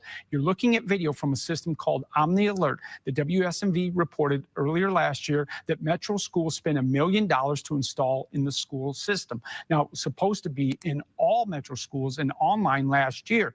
You're seeing that demo video right now. The company says within seconds of a gun getting pulled, cameras and the school's own security cameras and the technology from the AI in that system can recognize a gun and then set off alarms that are supposed to call police and alert school security. Now, here's the system's developer speaking with us last year, explaining why their system, Omni Alert, can detect guns anywhere in a school where cameras are set up. This is a technology that allows an existing safety system, your security cameras, to be turned into a proactive avoidance tool. The big advantage of it using artificial intelligence over humans is you can do it quite reliably. Now, the question becomes whether or not that system was being used at the time of the shooting. So I've contacted both Metro schools and Omni Alert, asking them to confirm if Antioch High School was using that system today or had it ever gone online. So far, I haven't heard back from either. But from Metro Police, we know the first shots were fired, as we've reported, at 11:09, and police were notified just 2 minutes later. I can tell you we're also working to learn if that call came from the Omni Alert AI system, from a student or a teacher inside that building, or someone else. If I learn, we'll let you know. All right, Stacey Cameron reporting live for us. And then, of course, continuing the coverage of a story that's been ongoing now for a couple of years. Today stings for parents of Covenant School shootings and students. Amanda Hara just talked with 2 mothers. They are sickened by this news, Amanda. Indeed. Mary Joyce and Melissa Alexander both have children who survived the deadly shooting at Covenant School. They tell me the fear that parents and students felt today resonates with them and reminds them of the gut punch they experienced themselves. What have you learned about what it means to be a survivor, and how do you think what you've learned could help the Antioch High School community? they have lived trauma now that is not normal, that no child should ever experience. And it's going to be with them for the rest of their lives. We know this because we live it every day. We live a piece of that day every single day. They need to band together and meet up tomorrow, today. Our community is what helped us and continues to help us get through this everlasting trauma, because it's never going to go away. You know, both women who are supporters of the Second Amendment, they have conservative political leanings. They say their work continues this legislative session. Right now, they say they're working on measures to make schools safer from a design standpoint and gun safety measures. They want Antioch families to know you're going to be okay. They recommend, though, finding outside help to help work through this. Ladies. All right, Amanda Harrow reporting for us. Thanks so much. Okay, so we want to get into something we've just learned. There is a vigil that's happening tonight specifically related to this, and we want to give you some of the information. It's going to be at Hamilton Church United Methodist and United Family Fellowship. This is Antioch Community Healing Gathering. That's what it's being called. And they're thanking Pastor Quentin Dickerson for opening the church, but it's happening tonight at 6:30. They're going to have grief counselors on site, and it's a gathering that's in response again to this school shooting that happened just a few hours ago, and they're looking to provide support and healing for people. So again, it's a healing gathering. It's tonight at 6:30, and it's at Hamilton Church United Family Fellowship, which is just across from the Walgreens on Murfreesboro Pike. The exact address is 3105 Hamilton Church Road. New reaction at this hour from state lawmakers we want to share with you, starting with Congressman Andy Ogles. He represents Tennessee's 5th Congressional District with Antioch, and in a statement on his X account, Representative Ogles said his team is closely monitoring the shooting. He's asked followers to join him in lifting the community up in prayer. Those who were injured, their families, and the entire Antioch school community, he goes on to write. Yeah, and more reaction here from Nashville Democratic Senator Charlene Oliver. She said her heart is broken by the tragedy today as a mother and as a representative of our community. Senator Oliver said, quote, "My Senate office stands ready to assist families, students, and educators with navigating this crisis, and will do everything in my power to push for meaningful legislation changes to prevent senseless acts of gun violence," end quote there. All righty. We want to go ahead, and those of you just joining us maybe after work, tuning in for the first time here, want to catch you up to speed with what has gone down here in our community starting at 11:09 this morning. Right now, we can tell you 2 people are dead after a shooting at Antioch High School. One of the 2 people was the shooter. One was a 16-year-old female. Here are the details of what we know so far. And I should tell you, this information is coming from police as well as Metro Nashville Public Schools. Now, the female student, 16-year-old Jocelyn Escalante, was shot by the 17-year-old Solomon Henderson before he turned the gun on himself. We also know that 2 other people were hurt. I'll explain to you how they were hurt. One was grazed in the arm by what would seem like a stray bullet. The other person, so what would be the 4th student, was hurt because they were wearing glasses and fell as the mad rush, as you would imagine, in a cafeteria with hundreds of kids. That 4th student was hurt with facial injuries, not being hit by a bullet. But that was sort of the situation there in the cafeteria at 11:09 today. And we heard from multiple students all throughout the day who heard the bullets, the gunshots, saw it with their own eyes, saw wounded friends, and bolted out of that cafeteria, got as far away from the school as they could, calling their parents in the process. This is all part of an active investigation. Metro Police Chief John Drake saying that, yes, they've been looking into things found on the internet, and we are going to bring those to you as soon as they're confirmed and able to be shared if they are indeed. But we're waiting for police to make sure that this all is released systematically as part of this investigation. And we want to be extremely responsible when it comes to sharing any information that can cause any kind of panic or misinformation for the families affected here today. All right. It sounds like we are going to hear from parents right now. It's so interesting. So many of our reporters have been able to speak with them, many of whom just waited as they were going to be reunited with their children. Listen here. They were just standing around, and I was trying to get to my daughter, and I couldn't. Okay, I think we've already seen a lot of this, but let's get to the live section.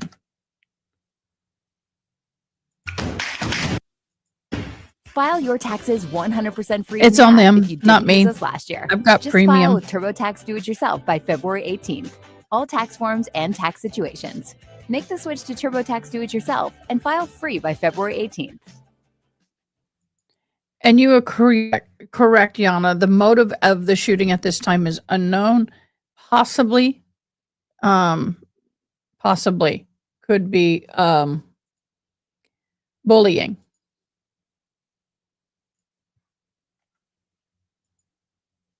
Also met the cousin of one of the injured teens in this shooting today. He said that they are an Egyptian family, and we've reported all throughout the day, we reported how this is Excuse me. considered a culturally diverse high school with more than 30 languages spoken. He told me that his cousin was the student who was grazed. A bullet grazed his arm, but he said that they are doing okay tonight. We're going to stay at this hospital, continue trying to talk to these families and meet them and share their stories, the stories of their children for you tonight, Lydia.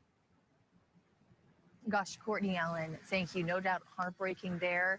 That family member she talked to, not able to reunite with his daughter this evening. It is so incredibly heartbreaking. Our thoughts and prayers are going out to that family and others.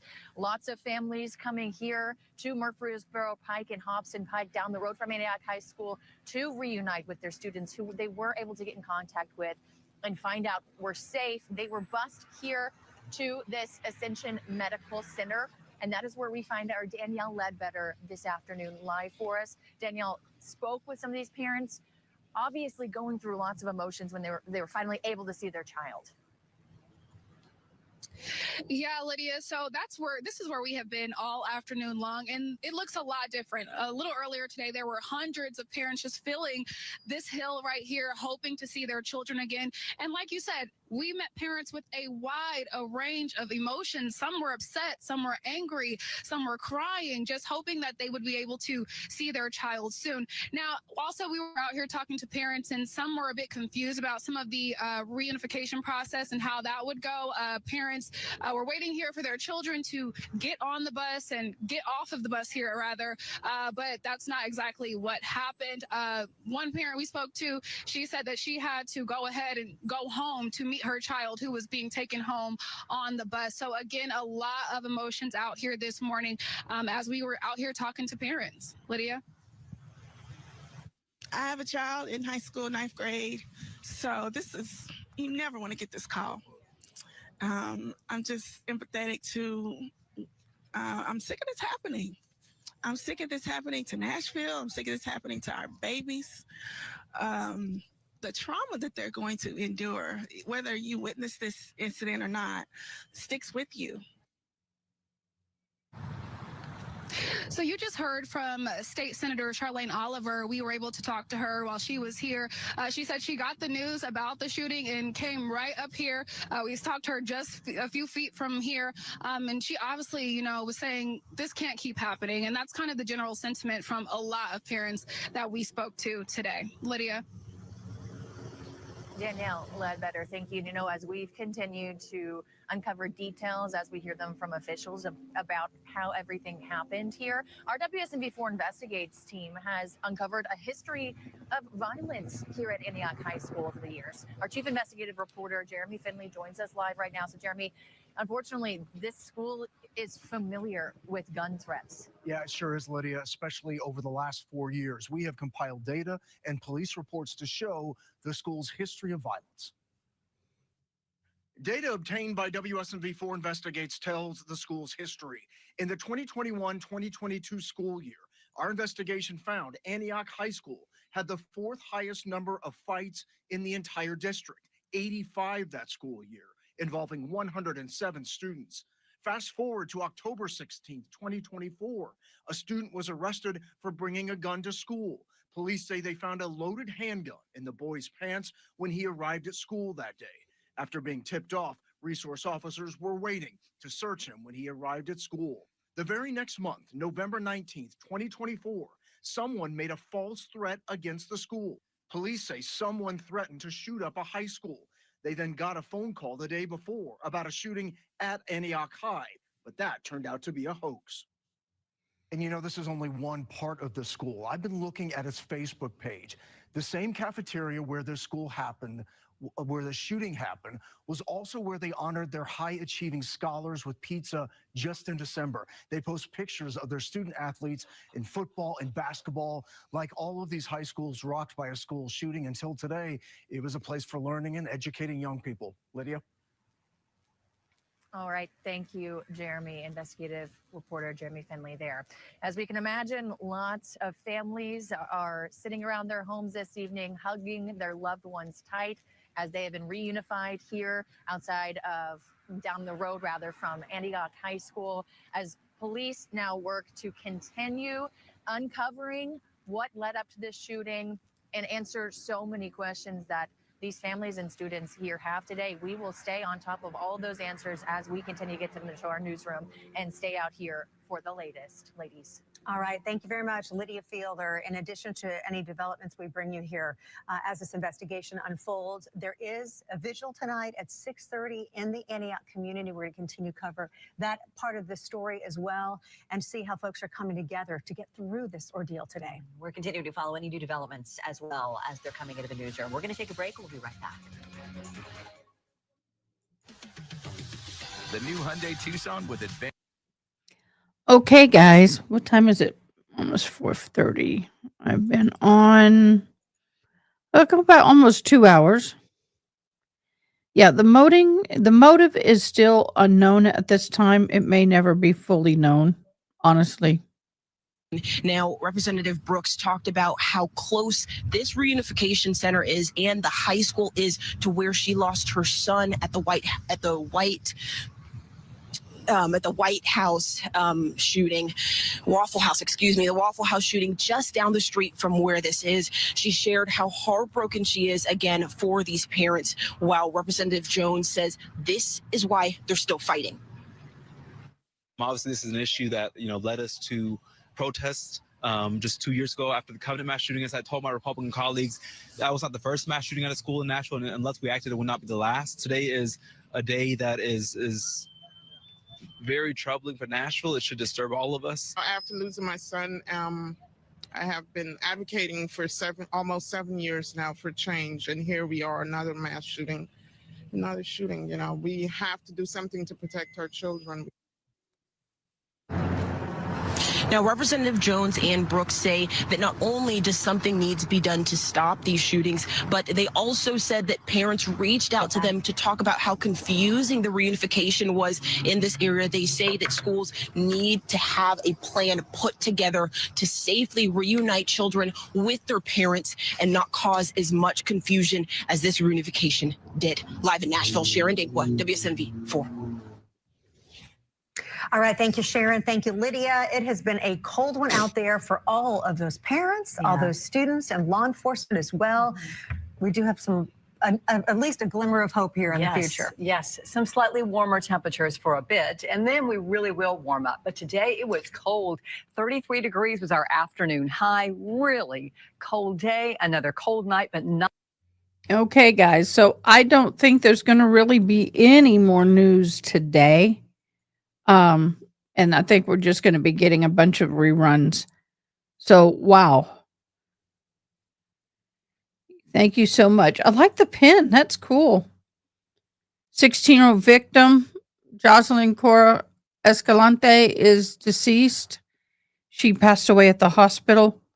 The 17-year-old assailant was Solomon Henderson. He took his own life. Another male was sustained a grazed wound on his arm, but was stable at Vanderbilt, and he has been released. They did say that he's been sent home. A male student sustained facial injuries due to falling, trying to flee. Safety was taken to the hospital and then released. The motive is still unknown at this time. Yana, you're awesome. I was going to have to type all that up. You did it for me. Thank you. For those of you who are just hopping on, I got my switcher working. Look, I can bounce. That's me. I got the computer with the main feed. I got this screen for documents. I got the iPad that watches the storefront. I got the main monitor with the program. I've got this over here for text embodied, and this baby here controls it all. Well, this baby here controls it all. Keypad.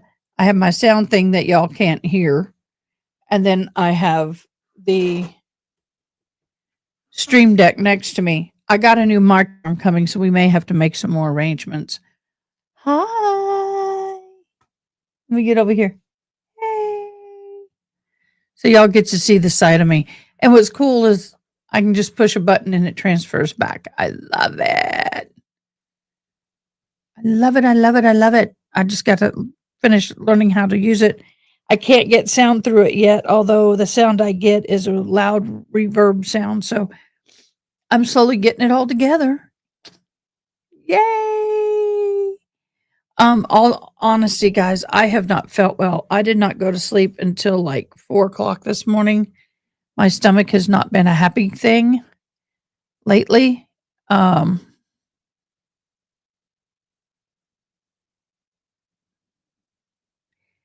We got a new trial on Court TV. I didn't know we had a new trial. Let me see what this one is. Some people like to see the behind the scenes work. So here we go. Here's the behind the scenes work. That's not what I'm looking for.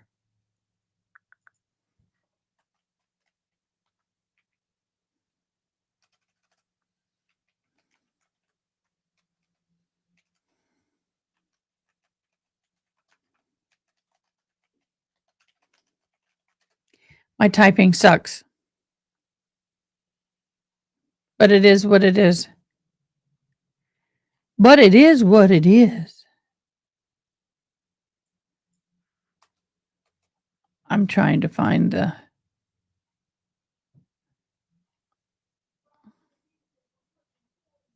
I don't know. I can't find it. So we will be going live on a trial or something tomorrow. I'm going to have to send this to me.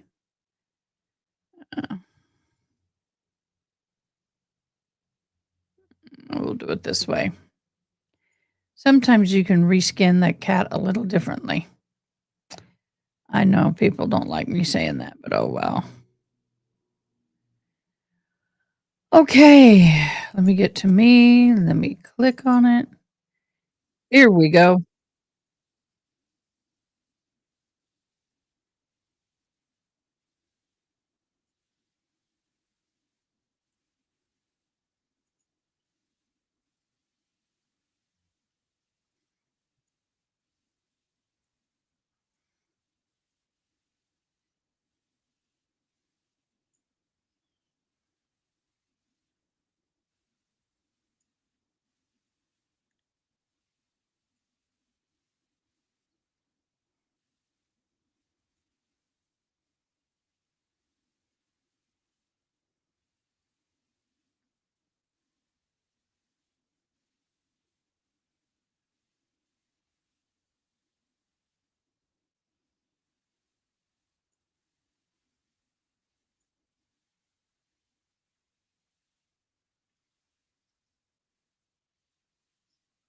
I'm trying to get it up, guys. I'm sorry. Previous evening, December 20th, the defendant. I have to rethink some of this. My brain isn't geared. That the defendant Denise. Okay, I'll back this up. My brain is not geared to this format. You get what's called a body memory. And so it's one of those things that you just kind of go, kind of hard to kind of keep it all together. Hey, Karate Cat Mom, how are you? Hi, everybody. So I think what we'll do for a little while is I'm going to do a swoop. Y'all guard your ears. Some people don't like my swoop. I know. I can't believe someone doesn't like my swoop. Okay, there's my swoop. We're going to go watch a little bit of this, but this is probably the trial that we're going to go into tomorrow.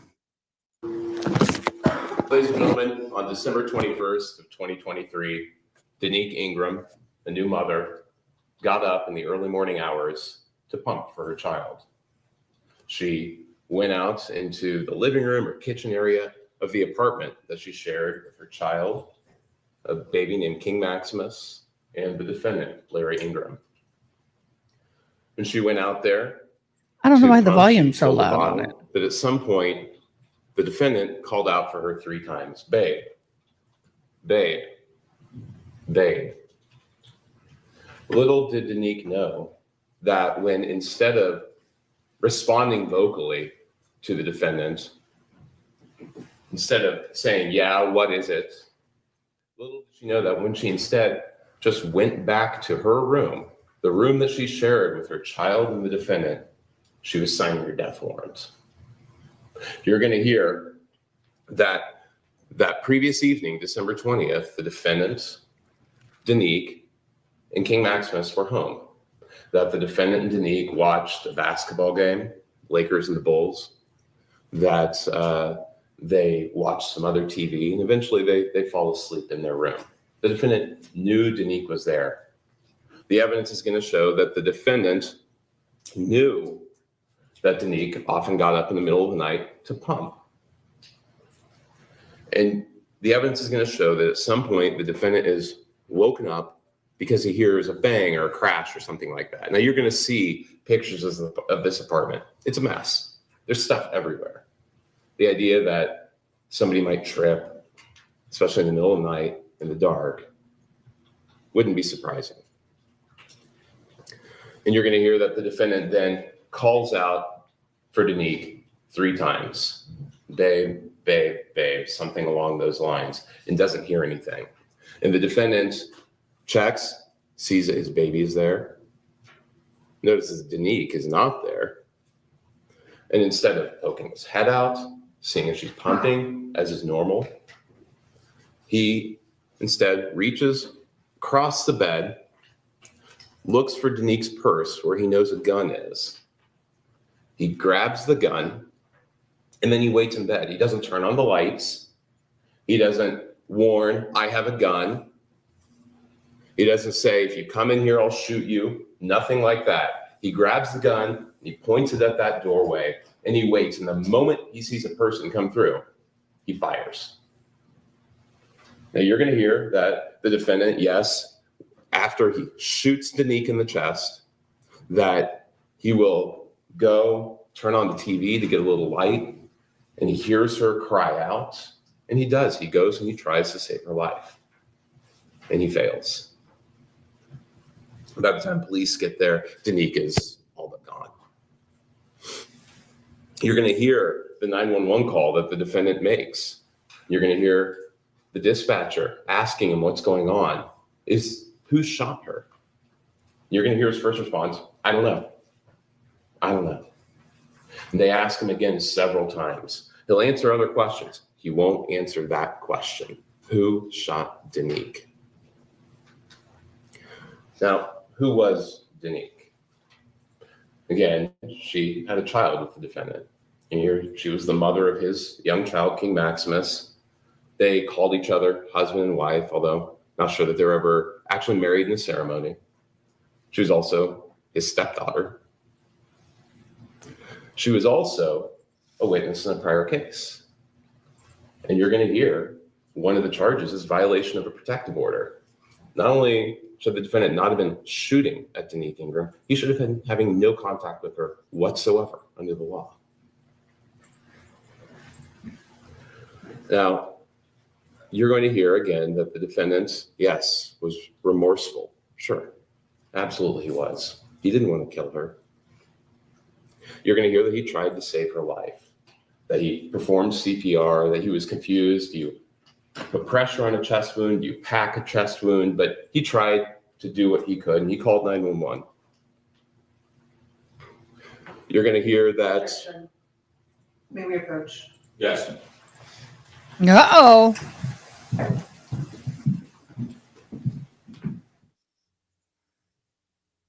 Uh-oh.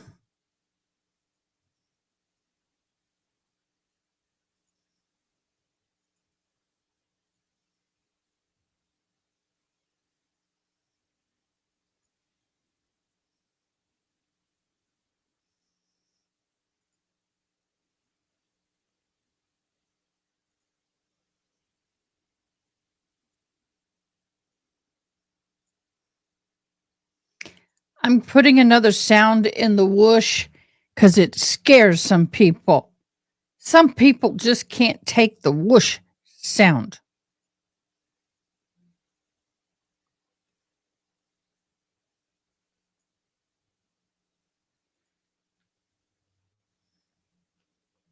Was Mr. Ingram remorseful? Sure.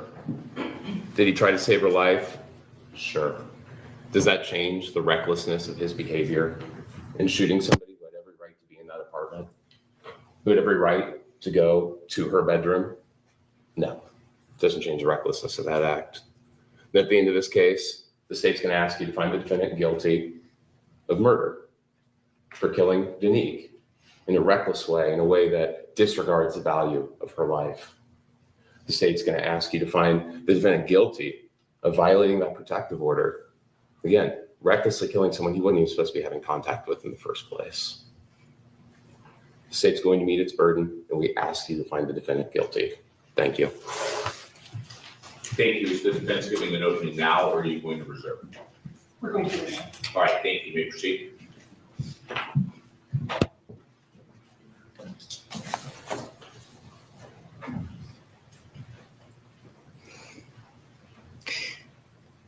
Are you afraid of the dark?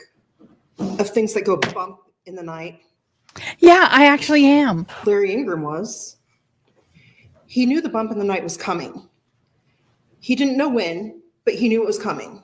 He'd been told several times that the bump in the night was coming for him, that something would happen. This is Then, good. On December 21st, he heard it, the bump in the night. Up until this, Larry Ingram had been balancing two big factors in his life. One was the love of his life. The other was the threats against them. Larry was at his happiest, his most relaxed with Danique. They understood each other like no one had understood them before. They had big dreams. They wanted a whole parcel of kids, a dog. They were going to get a farm in Arkansas where the kids and the dog could run and explore. And they also had threats. When they first moved to Wichita, they started getting phone calls. Sometimes the voice was male, sometimes it was female, but it always made threats. Something's going to happen. Someone. Let's see if you like was this after better. them. So they moved. They chose an apartment at the back of an apartment complex so that there would be lots of people around. They tried to live in the present. I don't know if you like that one better or not. They had a baby on September 11th. They dreamed big dreams for him too. So they gave him a name fitting of a great champion, King Maximus. Danique worked as a CNA. She was sometimes called in for different shifts, but she worked nights. Yana, you're awesome. That was kind of the rule, that she would work nights. This was during COVID, not at the worst of it, but she was still an essential worker as a CNA. And she usually worked nights. It was coming on Christmas. Larry and Danique were focusing on their small but growing family. Within their family, things were great. Their biggest fight that they had was about the British baking show. They never went to bed angry. British baking show? But the threats didn't stop. That wasn't on my bingo Things were card. great in the home. Things outside felt unstable and unsafe. Larry was constantly being told that the bump in the night was coming for him. Then tragically, devastatingly, on December 21st, the two factors he was balancing collided. Inside his home, his safe space, Larry heard a bang. It woke him up from a deep sleep. He was terrified. He'd been warned that something was coming for him. Danique wasn't next to Larry in the bed, but that wasn't unusual. She worked nights. Larry called out for Danique, "Babe!" And he waited. And there was no answer. And then he called out again, "Babe?" And he waited. And there was no answer. Then he called a third time. Babe! And he waited. And there was no answer. He was scared. He was terrified. He was sure that Danique was not in the apartment. She worked nights. And if she had been in the apartment, she would have answered. Still, there was the bang. And it was in his home. And it wasn't just himself he had to protect now. There was his much loved, much wanted, much wished for child. The innocent 3-month-old who Larry and Danique had so many dreams for. So Larry defended himself and his family. And he shot the intruder. But then when the lights came on, his whole world crumbled. All of those dreams evaporated. It wasn't an intruder. It was Danique, the love of his life, the partner in building these dreams that he held so dear. Larry jumped to do everything he could. He started performing CPR right away.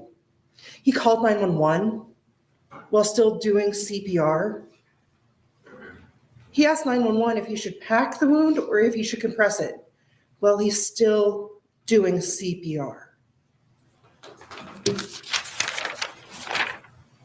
And then came his shock, his disbelief, his grief, his praying, his anger, and his bargaining.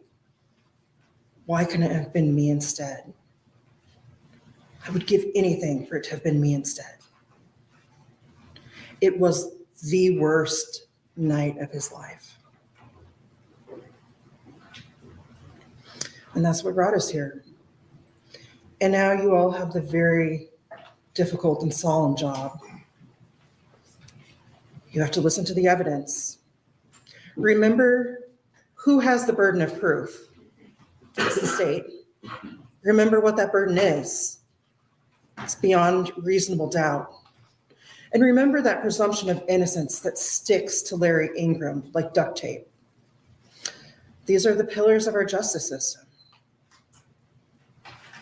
At the end of this trial, we will ask you to return a verdict of not guilty. Thank you. Wow. Natalie Cochran, a former pharmacist, is accused of poisoning her husband, charged with first-degree murder for allegedly using insulin to kill him.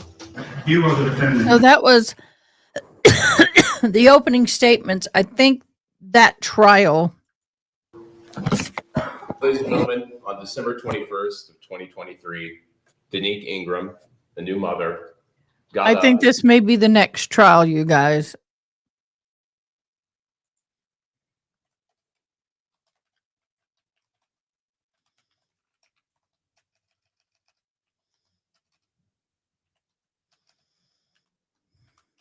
Why can I hit the eye?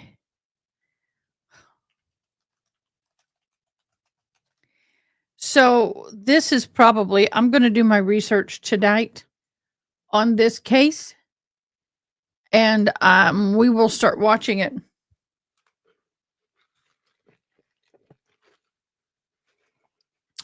I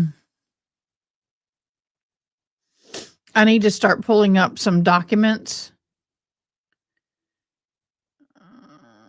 Larry Ingram is the guy's name.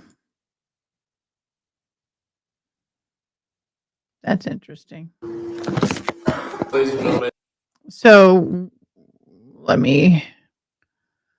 what county was this in?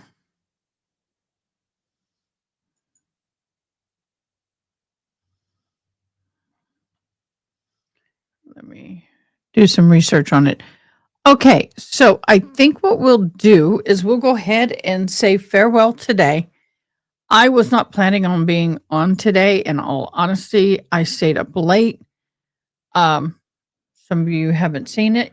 I had to reconfigure my entire office.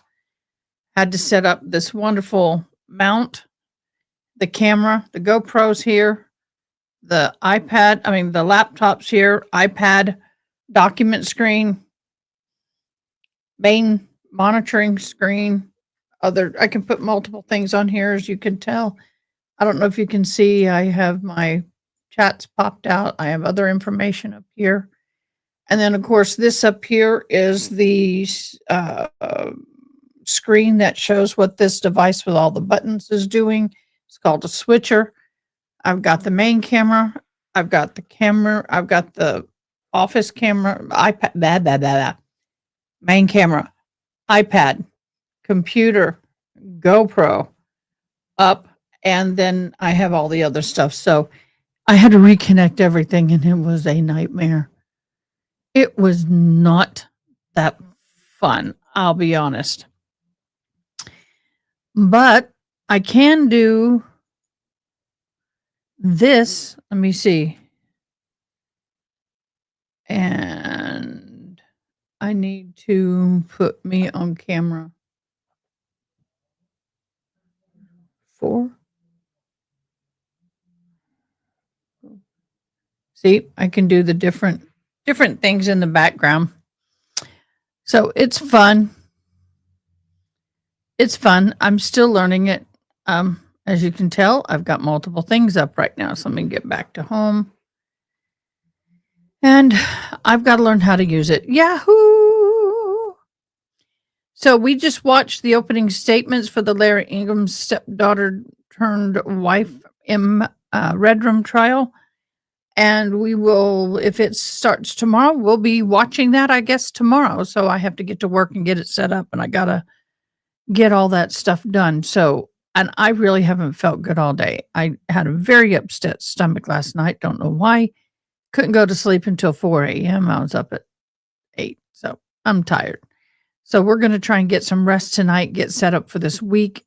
I want to thank everybody for hopping on. And it's a horrible situation with the school. My heart goes out to all the students, faculty, and everybody involved, but my prayers and my sympathy goes out to those who've lost a child, the parents of the victim, and the perpetrator as well. Not a good thing. No bueno. So that's where we is.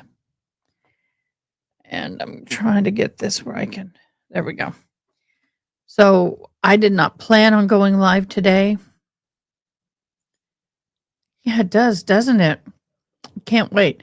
So I didn't plan on going live today, but I did because that was breaking news. And I know that we have some viewers who are from Tennessee area, and I just wanted to ensure them that we had a live coverage for them. So that's what we did. So with that, y'all have a good evening. We'll be back tomorrow. Please click the bell, like button, and the bell, because when I post a live, like I will tonight, I'll pre-post the live. You'll know when I'm going on tomorrow morning. With that, y'all have a wonderful evening. Try and stay warm. For those of you who are negative 45 degrees, I love y'all. Glad I'm not there. It's cold enough here. But in the meantime, y'all have an awesome day and go love on your loved ones. We'll see you tomorrow. Thanks for watching. Please comment, like, share, and most importantly, subscribe. I hope you have an awesome day. Till next time, take care.